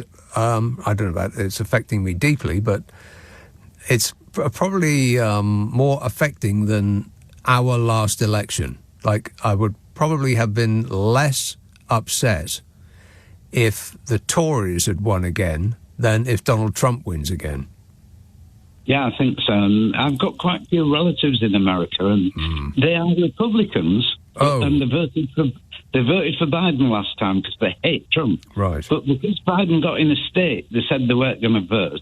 And then when Kamala Harris came in, when I spoke to them the other night, they said they've already voted in advance and they voted for Harris because they hate Trump so much. And they have what you call dyed-in-the-wool Republicans, but not Trumpers. Yeah, they call them. Well, he calls them rhinos, Republicans in name only. But the Republican Party isn't the Republican Party anymore. It's a Trump cult. He's just taken them over. I just find it incredible that an ineffectual business failure off the telly, a man who was the host of a game show on TV, could about to be crowned the king of the world. I mean, I think the human race has taken a wrong path somewhere. I think we've seriously screwed up. Maybe if we'd dropped breadcrumbs behind us, we'd be able to find our way back. Well, yeah, but we fell for a Ken-Dodd character. I mean, it's the level it is. We fell for this guy. The great big greedy nincompoop. Yeah, we had our own great big greedy nincompoop. Still sticking around like the smell of a wet wheelie bin. Thanks a lot, Mike. 0345 6060 973. This text says, please can we spare a thought for all the millionaire parasite class who are now having to throw us peasants some of their loose change. And don't get me going on the billionaire tax dodgers. Best budget in years. Nice one, Skier and Rachel. Well, that was more or less my thought entirely. I thought it was a pretty good budget, really. I mean, the people who don't have much weren't inconvenienced any. The people who do have a lot were inconvenienced a tiny amount, and they pledged to spend on the things that all of us rely on. And the newspapers, I think they were a bit taken aback by that, the right-wing press, to the point that their columnists were saying, oh, well, it's going to be much worse next time. It's like all the wind went out their sails. It's a beautiful thing. So because of that, the press have been concentrating on yelling about Jeremy Bloomin' Clarkson, filling page after page after page about the poor farmers. Poor farmers aren't going to be inconvenienced. It's the very, very rich that buy a farm as a tax dodge. Those people may be affected. Although the richer they get, the less they probably will be, because they'll hire entire buildings full of accountants and lawyers to make sure that they don't have to pay a single solitary penny in tax to the country that helped them get to where they are. You know, those people. Leading Britain's conversation. Nick Abbot. Alexa, send a comment to LBC. Hi, honey. How are you? I'm super. Thanks for asking. This text says, the argument against taxes is that we end up with less of whatever is being taxed, like jobs. Does that mean that the rich will now refuse to die because of increased inheritance tax? Well, the super rich seem to be obsessed with living forever. Like that weird bloke who seems to be in the papers or like every other week, who injects, or at least he used to, inject himself with his own son's blood, so as to, revivify himself. And he's ended up, he used to look fairly normal before he went on this weird pursuit of everlasting life. And now he looks like a waxy cadaver, like there's something seriously wrong with him, like he died a while ago and has been, reanimated by some sort of magic trick. But whatever he's taking is doesn't seem to be doing him any good. 0345 6060 973. Doesn't matter what you do, life is a conveyor belt, and eventually you fall off the end of it. Queen's Park. Hello, Michael. Hi, thanks for having me. Michael. Hi. Just before I tuned into you, I was listening to Patrick Bet-David talking about Trump. And sort of a couple of things he pointed out. It seems the Democrats have to pull out the Nazi trick they've lost. And then the other point that he made was Kamala Harris is basically a nothing, whereas Trump is a huge personality. Who said this? That comes around 100 times, once every 100 years. Who said this? Patrick Bet-David. Who's that? The major mogul for Iranian extraction. He's a major mogul of Iranian extraction. Is that what you just said?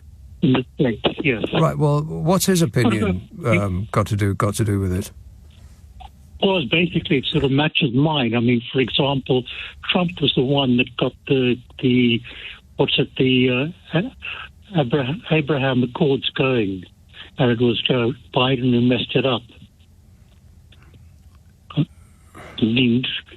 And they've thrown everything that they can at Trump. Yeah. There's nothing more to throw at him. Well, there's plenty that they could throw at him, and, including most of the things that he hasn't gone to court for yet. But, I mean, the things that he has gone to court for and has been found guilty of, that not enough for you? Not really. Not really? Oh, okay, all right. Nice to talk to you, Michael. Thanks a lot, mate. Doesn't mind rapists or felons. Doesn't mind serial bankrupts. None of that really matters. He's a personality. He just wants a clown, a dancing clown on stage. He's funny. Let's vote for him. Painful. 0345 6060 973. But please tell me more about what some Iranian billionaire said, because, like that matters. Did that just happen, or am I hallucinating? This text says it's simple. Early voting patterns are predominantly women. Women will vote for women's rights. An inevitable increased vote will mean even more women voters. And regarding early voting, I heard it on CNN at 6 p.m. this evening. And then there's a full stop. You heard what on CNN at 6 p.m. this evening? And then J-Lo on stage with Harris last night, all about women's rights. It's a male versus female election. Harris will win. Well, women's rights are human rights, for a start. And women of America, pretty pleased with sugar on top, vote in large numbers because you're smarter than your American counterparts, your male American counterparts. Women are smarter than men, apart from in one regard. Shoes. Women are stupid about shoes. Women wear stupid shoes. No man in history has ever gone out wearing a pair of shoes that he can't walk in while carrying a pair of shoes that he will put on later that night in order to go home. No man has ever done that. Women do that all the time. So apart from shoes, women are smarter than men. Please, women of America, go out and vote in large numbers. Give your man a beer and plop him down in front of the football and to tell him you'll be back in a while. Tell him not to worry his pretty little head about it. Ask him what an Iranian billionaire thinks and then act accordingly. 0345 6060 973. What was that call? I feel like I missed some of it. I mean, his phone did go in and out for a little while there. There was a couple of words that I missed. But overall, he was talking about someone I've never heard of who was talking about Donald Trump, who's a once-in-300-year event. Well, God, let's hope so. Let's hope that somebody doesn't invent a life-preserving regime that could make you live for another 300 years or see another one of those. I'd rather check out early. Thanks all the same. Kirsty in Fleet says, please tell your listeners to check their smoke alarms. Well, I do, a lot. Every time anybody calls with that annoying beep in the background. She says, I went to my elderly mother's and a fire engine was there as the boiler had caught on fire. I asked her if smoke alarms went off and she went all quiet. She didn't have any. The fire brigade fitted 5 smoke alarms there and then. Yeah, get a smoke alarm, people. And when it goes beep, that means you change the battery. It doesn't mean you just have to live with a machine that's going beep and try to ignore it. As so many people who call this show do. Oh, that beeping in a bit. Yeah, that's been going for months now. I just try and tune it out. No, it's supposed to be annoying. Brad says, evening, Nick. Lee Anderson's tweet after the budget read, had a pint in London which cost £7 last night. In future, it'll be £6.99. We are being gaslit. The top reply was, well, if you drink 30 pints... if you drink 30 pints, you'll save 30p, Lee. Is he actually an elected representative? God. I mean, I restate my case. The human race has taken a wrong turn. I mean, we seem to be making stupid mistakes over and over and over again, like beginners' mistakes.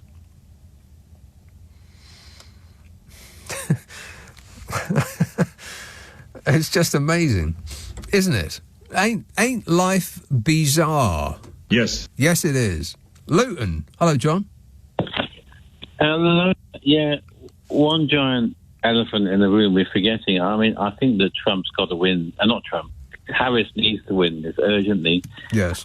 Is that there are North Korean troops moving to the Russian border, right up to the Ukrainian border, sorry. Yeah, it doesn't make any difference. What are they going to do? Well, they're going to stand there and get shot because they won't understand their Russian counterparts' orders because they don't speak Russian. Well, that's right. Well, we think that, but there might be a plan ahead. But if some madness breaks out, if something breaks out, what I'm worried about is Trumpy has made it quite clear he's not interested in getting involved in the war in Ukraine. So he's going to get involved and do whatever Vladimir Putin told him to do, because he seems to be weirdly in love with Vladimir Putin. But like right-wingers all over the world seem to be weirdly in love with Vladimir Putin. Yeah, or Kim Jong-un. Yeah, and so I just think that there's a bigger thing than the American election is to what will happen in the war in Europe. Yeah. And Americans don't talk about that because it's not on their doorstep. Well, they don't care. Stupid. Yeah. They're just stupid. They just think it's a waste of money because that money is not being spent on them. Yeah. Another weird thing about the election, I was listening to this program, they're saying 57%. They're saying how the white population in America is dissolving and the Republicans are really worried about it. 57% left now of white, what we call Caucasians. Yeah. Compared to 82% in the UK. So they're just saying that how is it possible? How can we keep them voting Republican even though they've not got white skin? It's just a bizarre conversation. I was listening to you. But, I mean, that is an interesting thing. How can people who are ethnic, like Latinos, I mean, what is the spell that he puts on them?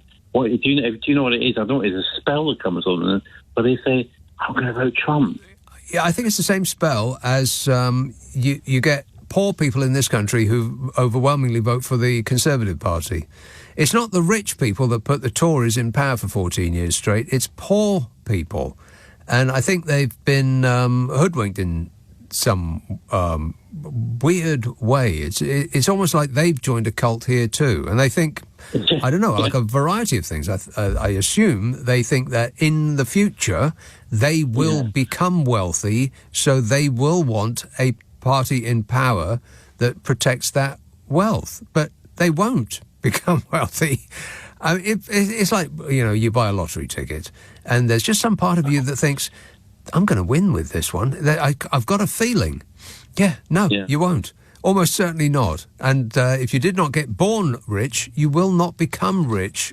It's almost vanishingly impossible for that to happen. But people don't take that on board. They just like the idea that at some point there will be, part of the ruling class, and they want to, and they vote accordingly. It's just All you do is put up your Republican candidate in McDonald's and get him to be selling Big Macs through a little opening, and you think, and you can see them cooing to, oh gosh, oh Donald. Well, none of those were real people, and they closed the McDonald's for Trump to appear in it. I mean, he's playing Boris Johnson's game now. Yeah. Wait. Dressing up in other people's work clothes. God. But the Americans will believe that.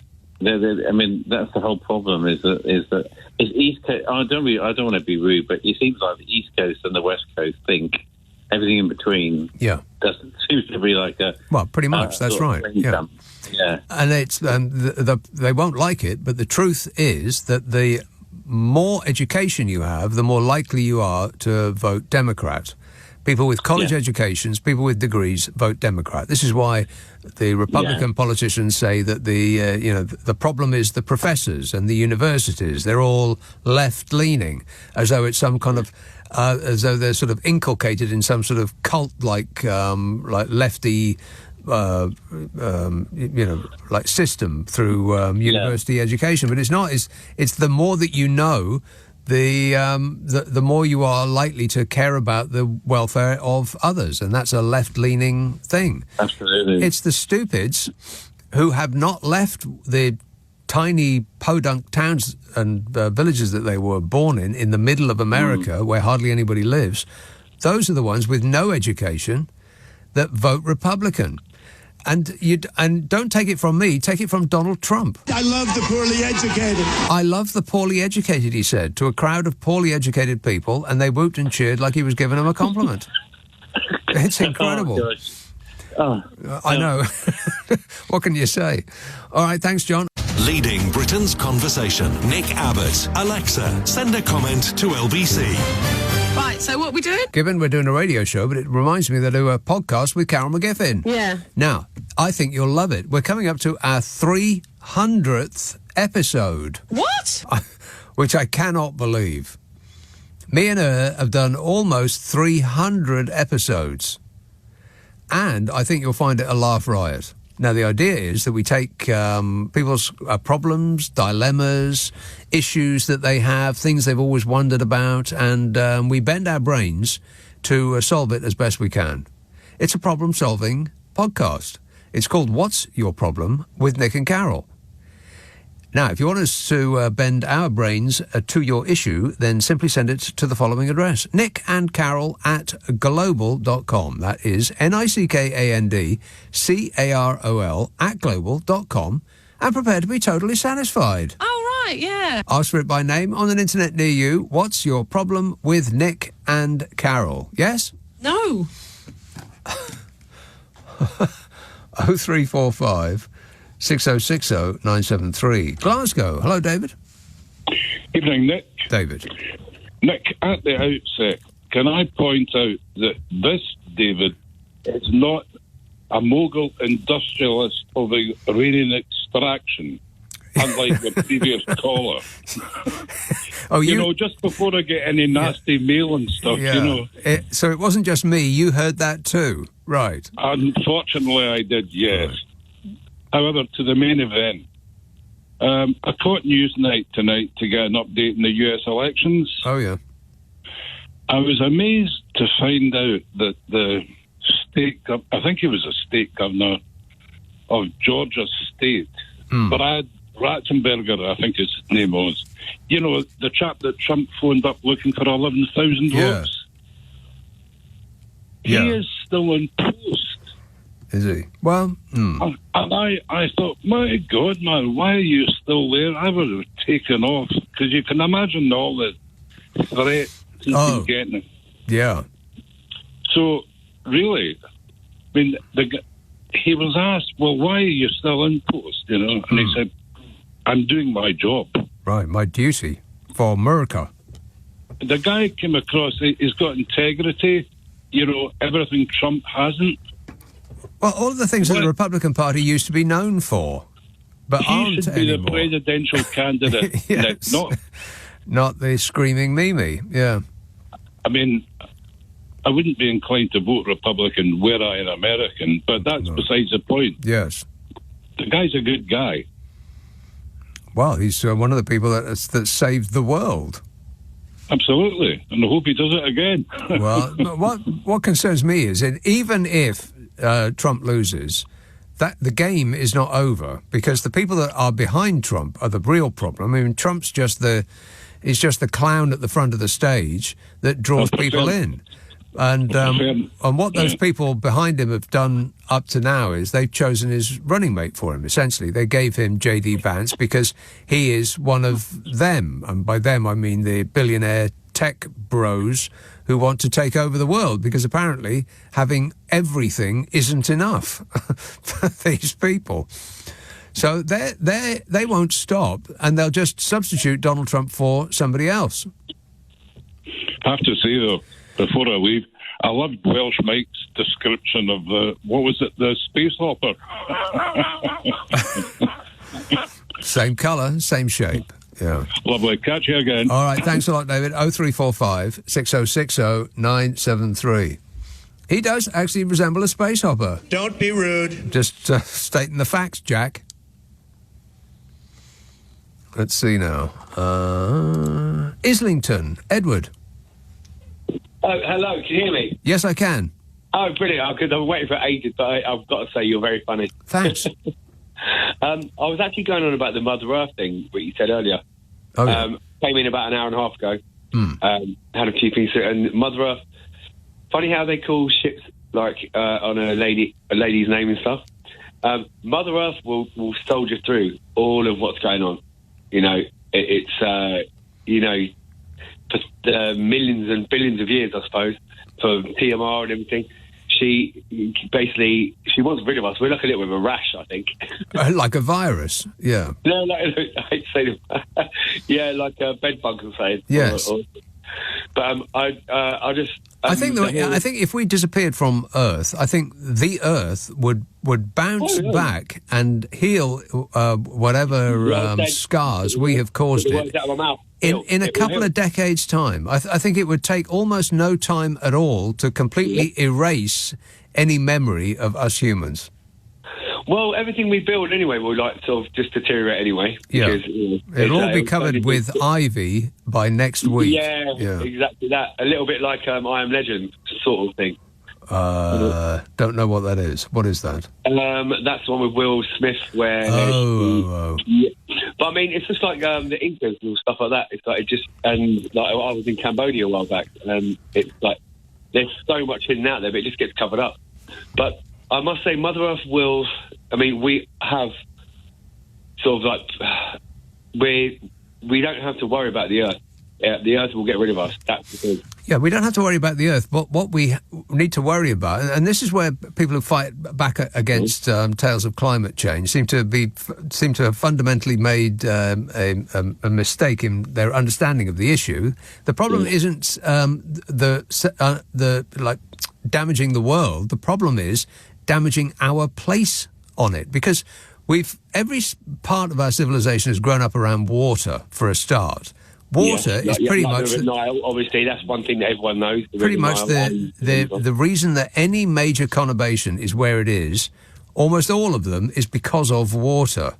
And if water starts to rise, or it comes in a deluge, like they just had in Valencia, or it doesn't come at all... Valencia, I've actually got my son's godfather actually lives out there, and I haven't been able to get hold of him. I'm a bit worried. Right. Because, I mean, when I saw that, I was like, wow. Yeah. Was it a flat... I really tend not to have a TV. I do love listening to you, and I must say, I do love your buzzer board. I'm going to ask about that in a minute. But the thing is, it's like, that can happen anywhere. You know, and yeah, it's like, I think it's about to happen to, is it Mallorca or one of those islands? Yeah, I think that same, and they said they're already feeling it a little bit. Yeah. But I mean, I lived in Thailand for a while, down in on one of the islands of Phuket, but you can hardly see the island anymore. It's went up now, so there is obviously not Phuket. No, down in a place called Lang Loi. Right. Well, I don't know about that. Yeah, it's quite far out. It's only a tiny island. But I was going to say as well, what do you think about the whole Mother Earth thing? I mean, because the Mother Earth, you keep saying Mother Earth. Well, I don't know what you mean by that, other than a little Earth. while back, you said, well, basically, it's like the Earth will recover. Yes. You know, now call it Mother Earth. I don't know why everyone sort of makes it female or whatever. You know, it's like when people have a ship and they say her name with yes. this. I know I'm a little bit technical like that. I'm a bit on the spectrum, so it's cool. But we are just like something that will just go away, and then it will just redo itself all over again. The human race is a blip on the face of the Earth. Billions or 6,000 years, depending on your views, but billions of years for most of us, and we weren't here, and now we're here for what in the great, in the great the spectrum of time is concerned. We're just here for a millisecond. We're here, we do amazing things, many of them stupid, and then we'll be gone. I mean, can you imagine that the human race will still be here in a million years' time? It's just, could we get on to that extent that we wouldn't all annihilate each other before a million years ticks over? I can't see it myself, and whatever might happen between now and then, I think most of it won't be good. But while we're here, we might as well make the most of it, eh? Thanks a lot, Edward. Got to go. 0345 6060 973. Paul in Kent says, in this age of global uncertainty, the last thing I want to listen to is certain politicians. So if Jeremy No Eyelids Hunt...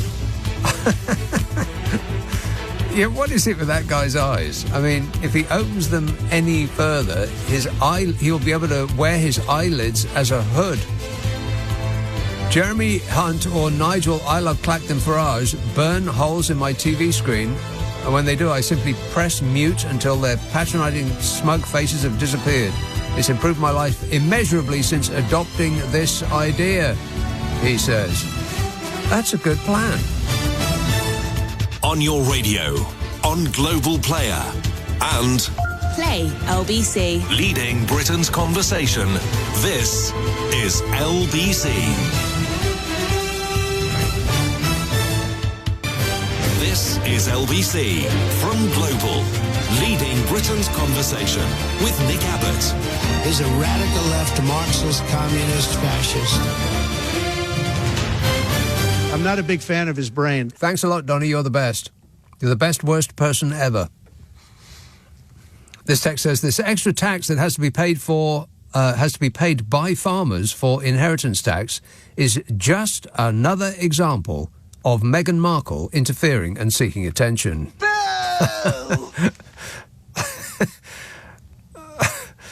Yeah, I think the Mail went with that story about Prince Andrew getting his £1 million a year living allowance taken away from him. £1 million a year living allowance.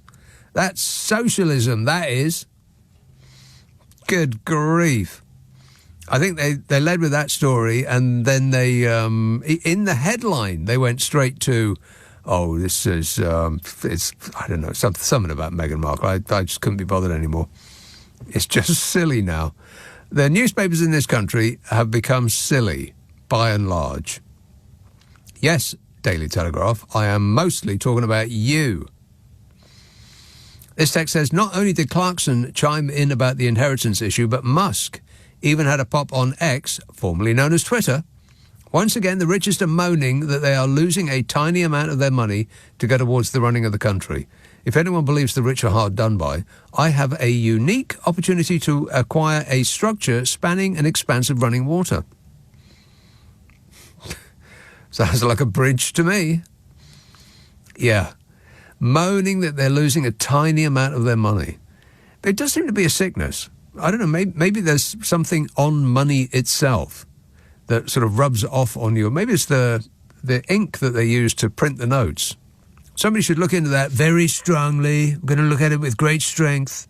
Look into that whole ink issue, because it seems that the more you have, the more you want, the more you need, the less you can contemplate the notion of giving up any of it. And you spend your entire life trying to acquire more of the thing that you have already a sufficient amount of. It does seem to be a sickness that affects the richest and no one else. I mean, most people that just have ordinary lives, they wouldn't think, oh, well, the tax on my death, my inheritance may go up a small amount. Therefore, I'm going to sell my house. I'm going to close my business. I'm going to close my bank accounts. I'm going to say goodbye to all of my friends, and I'm going to go and live in another country where I'll be able to keep a little bit more of my money. I mean, you'd have to be off your chump to do that. But billionaires threaten it all the time, as though the very services that they're trying to avoid paying for have nothing to do with them. Well, they might not personally be queuing in A&E for 8 hours, but they know people who do. People who do work for them. People who do allowed them to acquire all of that wealth by their own work. And if you don't have the NHS, if you don't have if you don't have rule of law, if you don't pay the justice system, if you don't have fire engines, if you don't have nurses and or schools and all the rest of it, then the country collapses, and then you'll make no more money. So even if they don't use them themselves, the body of the state is important to keep going for their own benefit, and the rich benefit more than us poor dopes who actually do use those things. But you try telling them that, and they won't listen. This text says, after 40 years of Tory ruinous austerity to public services, it's quite nice. The new Labour government budget is trying to fix the nation. Yeah, that's what I thought. I thought, yes, yes, yes, yes, yes. And the press said, No, no, no, no, no. No, Rachel Reeves, you got it all wrong. Oldbury. Hello, Ranjit. How are you, Nick? Yes, Ranjit, I am super. Thanks for asking. Good. Another one of your one fans come to see me this week from North, and they said, "Can you mention them? Cash and John Key." Cash. Yes. Cash, yeah, and he's made a good lady with John Key, yeah. Right. They're your number one fans, and you know you told somebody from the channel. Ranjit. There's something wrong with your phone. Are you? Can you hear me? Are you talking to me from a bunker? No. Well, I'll tell you what. We'll call you back on another line. All right. Put your phone down, and we'll ring you straight back. We're going to ring him straight back. My glamorous assistant is on the case as we speak. Take all the time you need. It's a live show. This text says, "Hi, Nick. Your discussions about all the drama around taxing people that haven't been taxed before reminds me of that quote. Capitalism is the astonishing belief that the nastiest motives of the nastiest men somehow or other work for the best results in the best of all possible worlds." Well, whoever said that is a genius. They're probably a billionaire from Iran. Richard en route to Corfu texts, "I can't stand the cold, so I'm off to Greece for the winter." Of course, this makes the news and the weather less relevant, but listening live means staying up until silly o'clock, but I still want to listen. Any ideas, says Richard. Well, yes, I do have an idea, Richard. Because the Friday and Saturday night shows get stuck up the internet as a podcast. It's only available on Global Player, which is free. You can get it from your App Store or globalplayer.com. And the podcast to ask for is Nick Abbot, The Whole Show Podcast. You see, the idea is that we take the news and most of the ads out. Mostly. Which means it takes less time to listen to, which will give you more time to contemplate the dark and the gloom and the cold for us here who haven't gone to Greece for the winter. But you know me, I never complain. Stop whining. Oldbury. Ranjit, Hello. let's try this line. Yes. Yeah, testing 1, 2, 3. Can you hear me? Much better. That's better. Yeah, a couple come to see me, Cash and his good lady, John. Cash. Yes. Yeah. Cash came to see you. Did he pay in cash or credit card? He paid in cash. In cash? Yeah, and Hammond, right, he's your number one fan. He come to see me about 2 years ago as well. Yeah, do you take cash in your business? It's only cash, mate. We've got no card machine because we've been ripped off. Yeah. And don't try and make any assumptions, right? Because if you think about it, right, you spend £20 and someone takes 1% or 2% out of it. Where does that go? It goes straight to the credit card company. Yeah, and then when you spend £20 in cash, then that 2 pence stays with me, doesn't it, or stays with you, or somewhere like that. Isn't it a bit of a pain though, having to have a float all the time? Because if somebody comes in with like a £50 note and they want a bag of chips, then doesn't that like disappear all of your float? And then you've got a till with a £50 note in it and no ability to give anyone change. Mate, people buy me, man. If they see a £50 note, man, they're rich. So, and there's a couple of cash point machines across the road from me anyway. And, you know, eventually we'll have to get it. But the thing is, you can't put a minimum charge. And if you've got a cash machine and they want to buy something for 70 or 80p and they want to pay it by card, you can't refuse it. What do you sell in your shop that's 70 or 80p? Scallop. Now, you don't know what that is, do you? Well, I know what a scallop is. Scallop is, it's a potato fritter, and somebody might want to have that's not what I thought it was. I know. Somebody might want to have a pickled onion, and that's 25 cents. Is it? Yeah. Just for one? Yeah. I know. How big are those pickled onions? They're quite big, actually. Right. You know. Yeah, do you do pickled eggs? Yes, we do. Do you? Now, how often do you... see that egg that's at the bottom of the jar? How long has that been there? I don't know. It's probably they do shift. There's a guy that comes in. He wants me to batter them for him, and he's the only one. Battered pickled eggs. Yeah. Hey, you know what? That sounds quite good. Have you tried one? No. Right. No. How about a battered pickled onion? I'll have to try one of those. Yeah. Because I've heard that the pickled eggs, right, because they're quite porous, they just taste of too much vinegar. That's why I've never probably had one. How have you not tried all of the things in your shop? I've tried I mean, you most of stand them. there looking at them all day. Have you not been tempted to try all of them? Well, for the start, for religious reasons, I don't eat beef, so I've had none of the beef products. Right. Yeah, but I've had everything else. But what I've if had somebody comes in and says, what's good? You'll say, I don't know.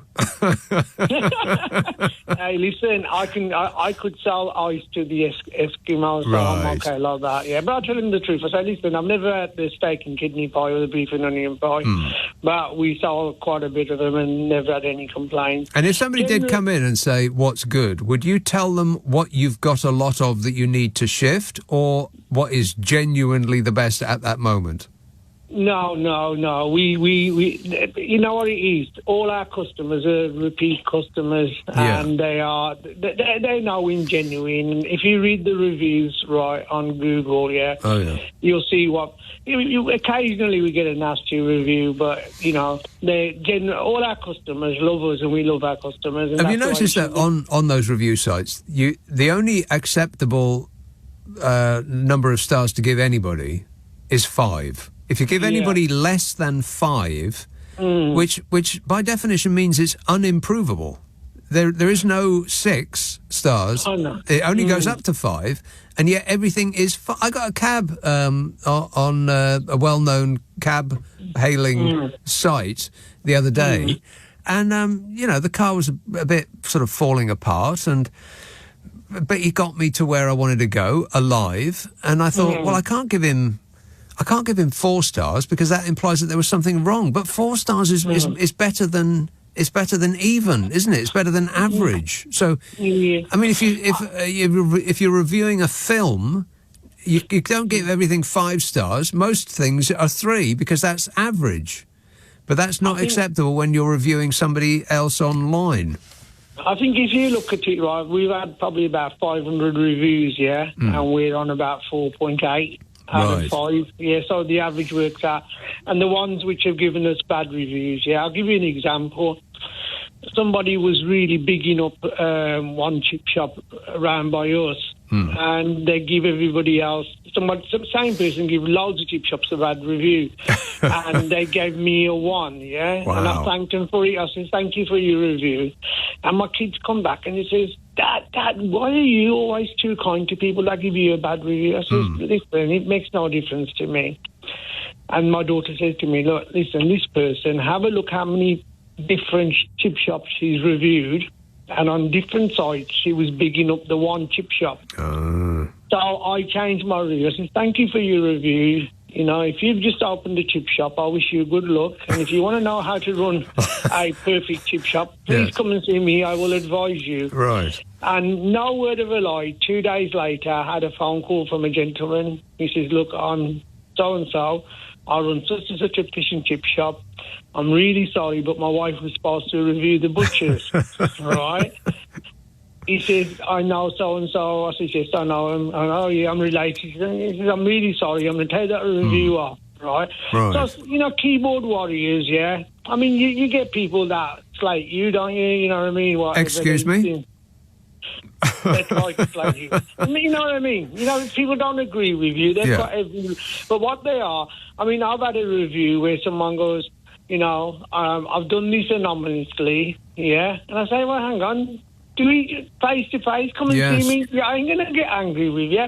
If I've done something wrong, you tell me, I can correct you. But like now, it's like water off a duck's back. Right.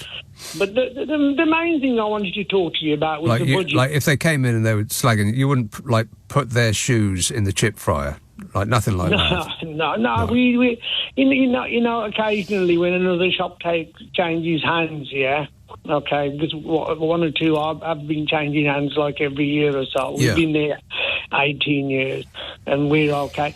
And then the new people try to do these kind of childish things, you know, like how these politicians, you know, slate each other, you know, and it's the same kind of thing. And, you know, I rise above it, but sometimes you can't rise above it, you know what I mean? You have to say it. But it averages out, right? I mean, If only some of your colleagues have read all my reviews, right? All 400 or 500 of them, and they say, "Oh, I mean, yeah." That's how people track me down. I mean, I've had reviews from Florida on your show. They says we've never visited your shop, Ranji, but if we do, because we've heard you on, Nick Abbott's show, we are definitely going to make a beeline for you. In the unlikely event that we ever travel from America to Oldbury. No, but somebody did. They live in Chelmsford for 3 months, and then they live in Florida for 3 months, and then back to Chelmsford, and that they come to watch the Manchester United and the Villa game. Hang on a minute. Well, so they live in Florida and then come back for the winter? That's the wrong way round. They're probably loaded, mate. They've probably got loads of money, right? I forgot their name. Yeah, but it doesn't matter. I mean, people go to Florida. One was called T. I think one was called Mike. Yeah, but they listen to you in Florida. Yes. But people go to Florida to escape the winter of New York, for instance.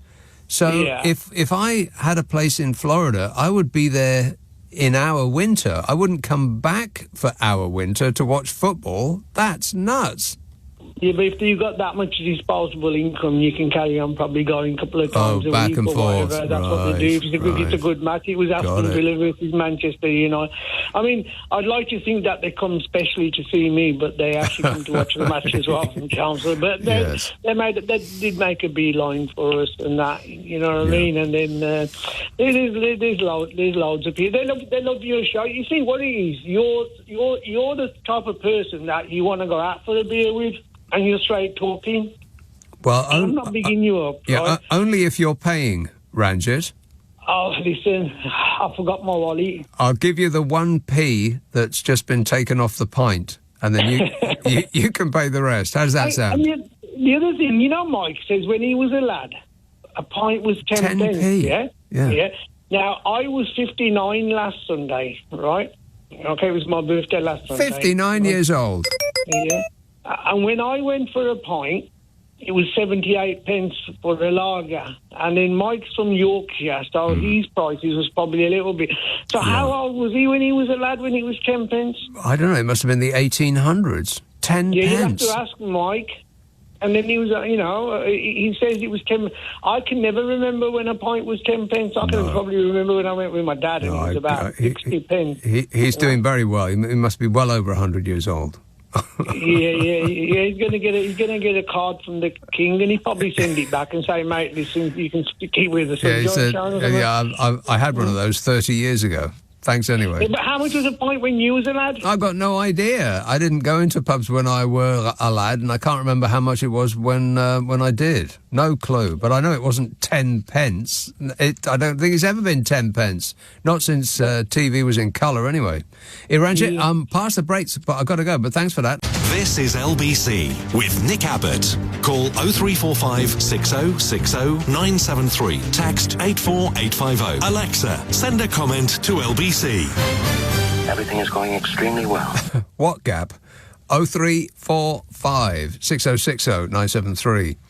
This text, apropos of nothing at all, says, well, I guess it is in relation to something we were talking about a while ago, about fire alarms. It says a multi-million-pound fire station in Western Germany burned down. This is a fire station that burned down, along with 10 fire engines on the site, because it did not have any fire alarms installed. What? Yeah. The new fire station in Stadtallendorf was hailed by Oberhessische Presse. German is such a beautiful language, yes? No. The new fire station in Stadtallendorf was hailed by Oberhessische Presse, the town's local newspaper, as a modern state-of-the-art building when it opened last year. And now it's permanently closed and burnt to the ground.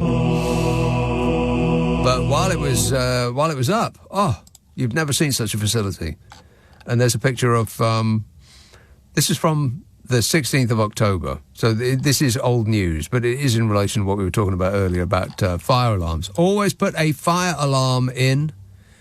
Your local fire station will recommend that, even if they don't do that themselves. Oh, so many texts and emails. Look at all this. Never going to get through these. George says, Nick, I'm half expecting Donald Trump to claim the Ballon d'Or vote was rigged, and in fact he is the world's best footballer. Nobody knows more about football than me. I know the offside rule better than anybody, believe me. You know, nobody has done more for Christianity. Nobody has done more for religion of all type than me. Yeah, than him, yeah. Not Jesus or God or anybody like that. You know, those also-rans. Lucian Ballum says, if all the men voting for Kamala Harris are gay, does that mean all the men who voted Labour, knowing they'd get a female chancellor, were of the same persuasion, says Lucy. Yes, and they didn't need any persuading, Lucy. Storm Kieran, says this text, is that pronounced Storm Karen? And if so, does that mean that Storm Siobhan is pronounced Storm Siobhan? Oh, don't start on that again. C-I-A-R-A acute N. Is that Karen? Or is it Kieran? Kieran. But Kieran is something else, isn't it? Isn't it K-I-E-R-A-N? And as for Siobhan, well, don't even get me started. How is Siobhan Siobhan? It just isn't. This text says, if the Bank of England has paused interest rates, I feel that we should pause our rate of interest in stuff we don't understand.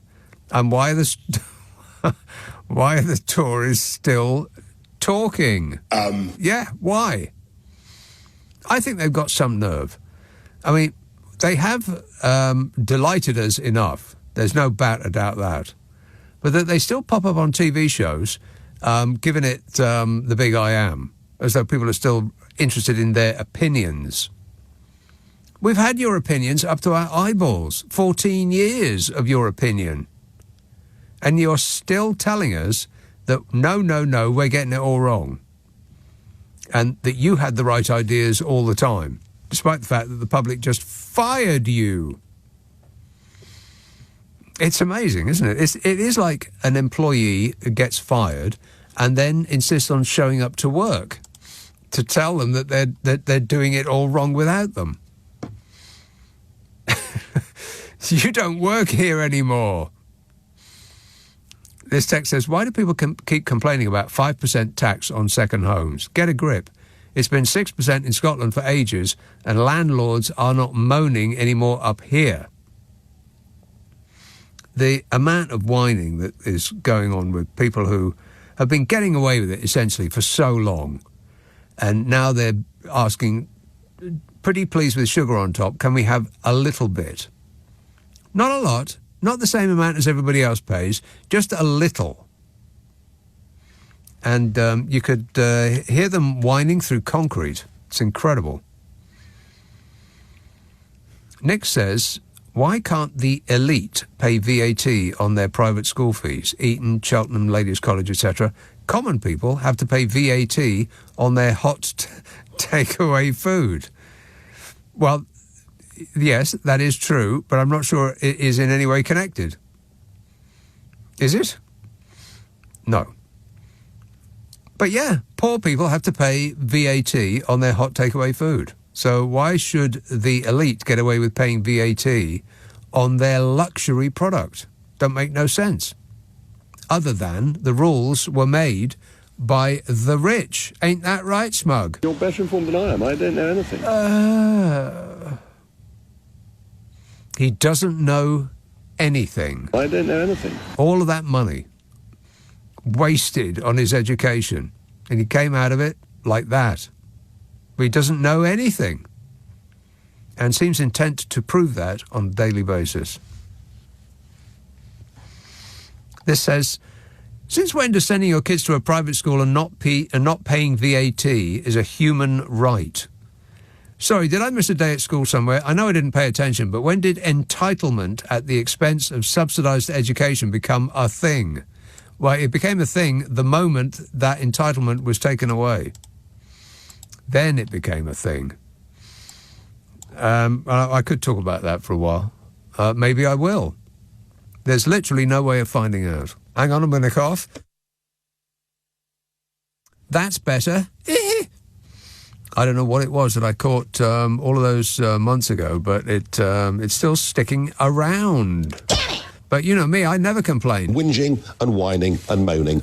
Leading Britain's conversation. Nick Abbot. Alexa, send a comment to LBC. So they opened their big mouths and out came talk. Talk, talk. This text says, This text says, Nick, all my friends and family are bashing Labour and the budget, but they're basing all of their information on the right-wing press and doing zero research themselves from proper channels. How are people so gullible and blind to the facts and past history? Past history? It's just a couple of months ago that we were under the auspices of this government. Of that government. It's not really... History ain't... it's like the present, pretty much. They're blind to the present. Yeah, why are they so gullible? I don't really know. I mean, you talk about conspiracy theories and why people believe those, and I think that partly it's because they feel that they are on the inside, that they know information that other people don't know. And there is something very attractive about that they have been gifted information that is unavailable to, us poor dopes who pay taxes. And they will take a kernel of truth and build this edifice of fake around it, but always point to the part that is the truth part, which is a tiny part of this kind of wall of misinformation that they build for themselves. And it's comforting. You get validation from other people who say, oh, well, it's like the mainstream media doesn't want you to know about this. But that's conspiracy theories.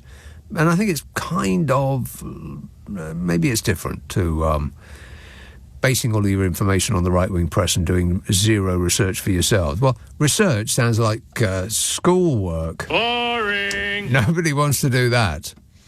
And if it chimes with your prejudices, that poor people are benefits cheats and single mothers are the problem and, it's all about blooming foreigners coming over here and take that. The reason that my life isn't going well is other people's fault. And the right-wing press will encourage you to believe that it's the people below you on the ladder. Whereas it is, of course, those above you on the ladder that are pushing you down, not those below who are pulling you down. But it's much more, comforting to believe that those with less than you are the problem, because they're much easier to pick on. Try picking on a billionaire and see how that goes. You won't get anywhere near them. But you can pick on poor people, no end. There they are, sitting in a shoe shop doorway. And you can blame them for their bad luck, because that others them. If you see somebody who is really down on their luck, then blaming luck doesn't get you anywhere, because what is it? You can't see it, can't smell it, can't sniff it, can't touch it or squeeze it. But you can blame them. You can say, their problem is that they drink too much, or they smoke too much, or they made stupid life choices, or they're not very bright, and because of all of that, I am not going to be one of those people. You see, you other them. And that's like an instinctual reaction, really. You pass somebody sleeping on the street, and you don't think that by some misfortune you could be there too, because that's too terrifying, really. So you blame them for their lack of fortune. And by that method, you feel comfortable in your own mind that you could not possibly become one of those people, because you wouldn't make stupid decisions. you wouldn't drink too much, you wouldn't smoke too much, and all of the rest of it. And I just think it's why? I mean, you might as well ask, why are people inherently nasty? As to, they're reacting to the budget, but they're basing all of their information on the right-wing press. They do zero research for themselves. People are so gullible and blind to the facts. I think it taps into people's inherent nastiness. I mean, the reason why the human race is number one on this planet is not because we're nice. It's because we're nasty. Get in our way, and that'll be the end for you. The bell will be tolling for you. Abby says, Nick, would it not be more sensible for these parents to save money that they will be paying their top lawyers to take the government to court about the school VAT payment and put it towards the expected increment in their children's school fees once that payment comes into effect? I suppose common sense is not common after all, says Abby. That's a good point. Yeah, it don't make no sense, do it? But then precious little happens these days does. Private schools will mount a legal challenge to Labour's imposition of VAT on private school fees. How do they think they're going to win with that?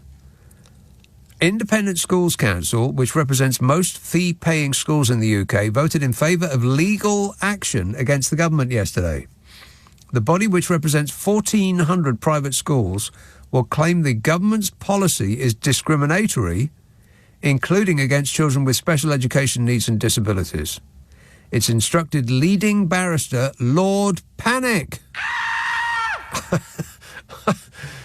He's the lawyer who represented Bodger Johnson at our expense, by the way, during the Partygate inquiry. You know, the up-all-night business meetings. And how did that go for you, Bodge? I can't comment on that. Can't comment on that. Blah, blah, blah, blah, blah, blah. They think they're being discriminated against because they're asked to pay the same tax as is applied to any other luxury. I mean, God, they'll take the government to court for applying VAT on a Bentley. Next. Private school fees will be the subject of VAT from January, when Labour ends an exemption for the provision of education. Yeah, should have happened ages ago. And the private schools are outraged because they say the parents of their pupils won't be able to afford the fees now, because that seems to be what this rests on. Oh, the poor, well-off parents of children who go to our schools, they'll have to cut back. Which is odd, really, because private school fees have gone up faster than inflation for at least the past 24 years. Since 2003, fees have been put up by private schools by 55%. And I don't recall any of those schools saying that their fee rise would impact the parents of their pupils. They went ahead and put up the fees anyway. I don't recall any of those schools saying that they will forego a fee rise and make less money in order to help those less well-off parents. Do you? And as there are more pupils in private schools now than there were 24 years ago, I think that means that demand has not dropped off because that luxury has become more expensive. There's 20,000 more pupils in private school now than there was in 2020, since when fees have increased by 55%. The number of pupils paying them went up, not down. But the noise they make when they're asked to pay what the rest of us pay. Whinging and whining and moaning. I mean, they're businesses run for profit.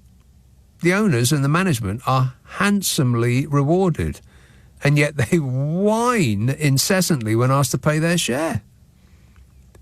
When us poor dopes who can't afford that luxury stop subsidising them. I mean, how entitled are you? And there is an argument to be made to help those schools that are specifically for those children with special needs. But to pretend that that's what this kerfuffle is about is disingenuous, to say the least. It is fake news. Liar! But, of course, that's what they put out front and centre. Oh, it's not for us. It's for, it's for the poor children who have special needs. Yeah, sure. Mm-hmm. Private school fees are going to be subject to VAT from January. When Labour ends the exemption for the provision of education, it'll raise about £1.7 billion a year by 2030. £1.7 billion, with which they can make state education a better choice, even for those who would ordinarily send their kids to private school. I mean, if the state school was as good, why would you bother? And as it's not just a luxury product, private education, it's a luxury product that gives its buyers a head start in life, above the one that they already have because mummy and daddy are well off, they should have been charged VAT long ago. But as the beneficiaries of private schooling have been in power since forever, with few exceptions, it's taken until now to get it done. Isn't that right, Smug? You're better informed than I am. I don't know anything. All that money spent on his education. I don't know anything. Tragic. 0345 6060 973. Chelmsford. Hello, Jordan. Good evening. How are you? Great, mate. Good. I may need a degree of guidance in terms of where you are in your mindset, because I'm totally at polar opposite of yourself. Mm-hmm. When it comes to things, I've looked at the budget. I've analysed things personally at the age of 31, and I look at the bond markets, the gilt, everything else, and there isn't much really, in my opinion, that is that magnificent. Why? Because it's a uni-party approach. They're blaming each other, Labour, Conservative. I voted for Boris, I voted for Sunak, etc. We need... Well, so it's partly your fault. I mean, to say that the Conservatives are blaming Labour is asinine. The Conservatives have been in power for the last 14 years. What are you talking about? Okay, so that's extremely inflammatory, what you just said, and I will Which part? That they've been in power for 14 years and the state of the nation is solely their fault? Just, if you don't mind, what I will say is I thought I have a solution. And I really want you to hear this. I am all ears. Please, because I really want you to hear this, because I feel you're... I am on the edge of my seat. Okay. What's the solution? The solution, in my opinion, is to leverage BTC, so Bitcoin, to repay the national debt. Bitcoin. That's your solution? Okay, so if you're laughing at that, are you laughing at the fear of BlackRock and everyone else that's investing in it?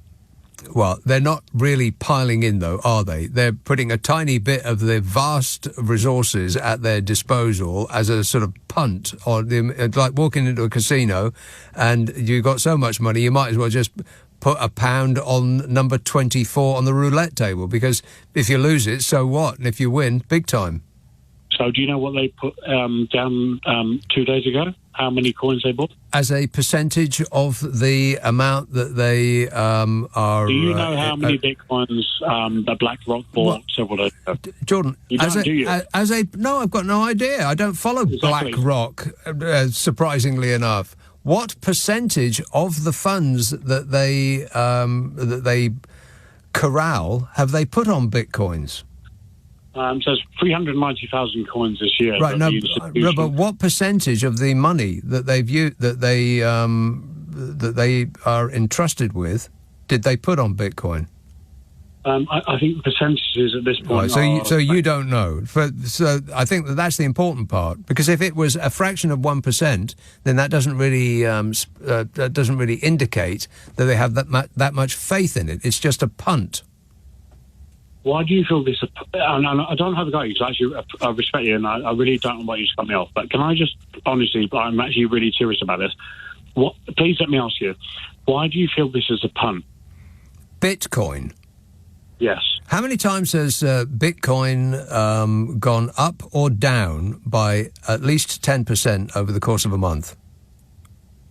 Can I ask, how many times have you actually paid attention to You're not going to answer any of my questions?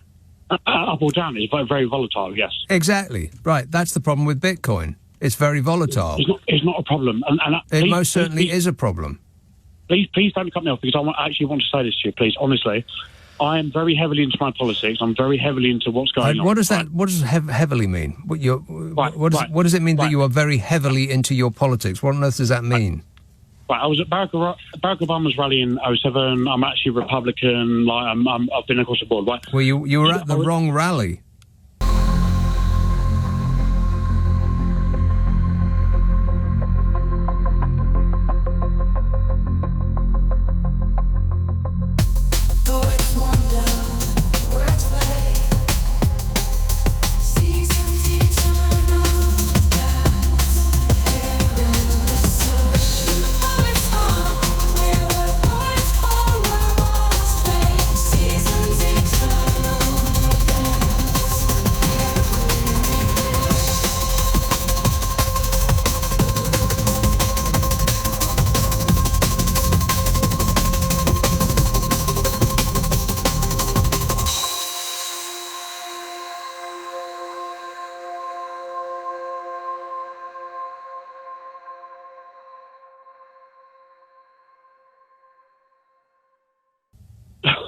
Look, let me say this. When it comes down to the finances of both the American economy, which is 35 trillion in debt, and also the UK economy, which we're £2.5 trillion in debt, there is no way out. We are in a very serious situation. No one has an alternative, right?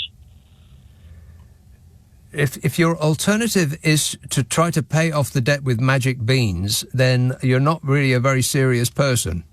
Well, please. What do you mean by magic beans?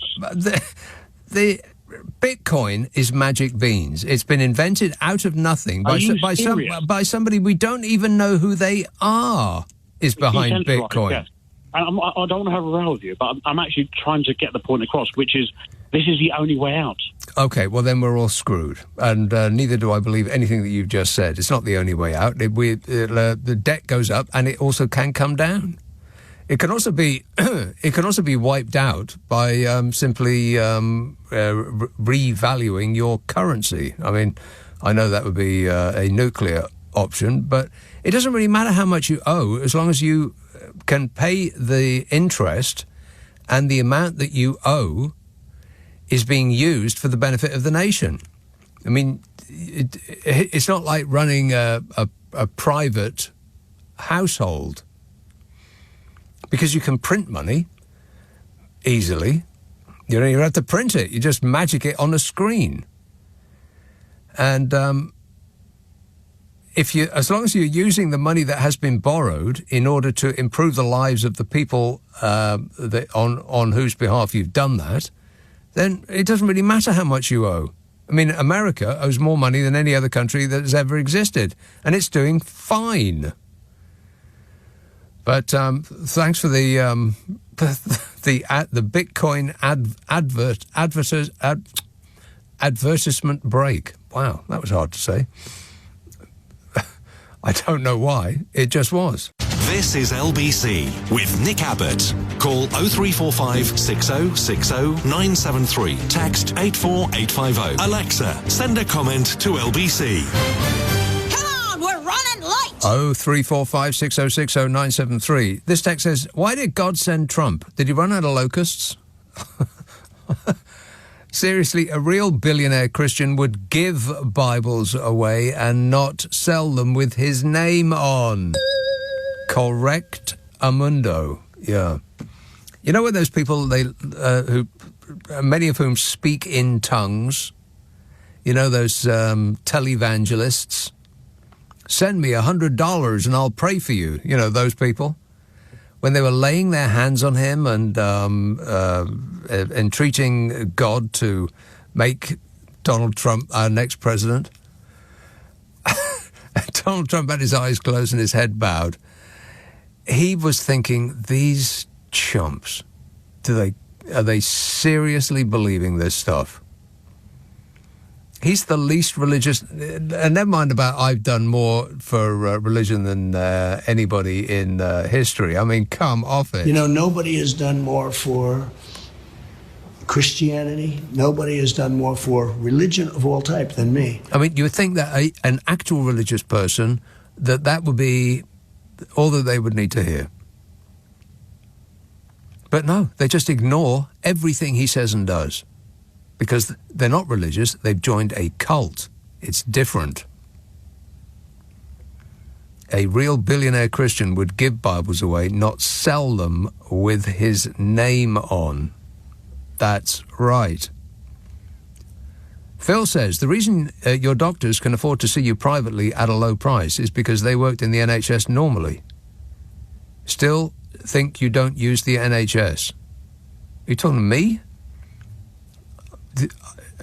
I don't use the NHS. You can't possibly be talking to me. The reason your doctors can afford to see you privately at a low price is because they worked in the NHS normally. Everything about what you just said there, it's hard to imagine how you could pack more wrong in one sentence. First of all, your doctors do not see you privately at a low price. Well, I mean, I suppose everything is relative, but you want to see a consultant and it's going to cost you at least £250 for about 15 minutes of their time. If that's a low price to you, well, then the best of luck.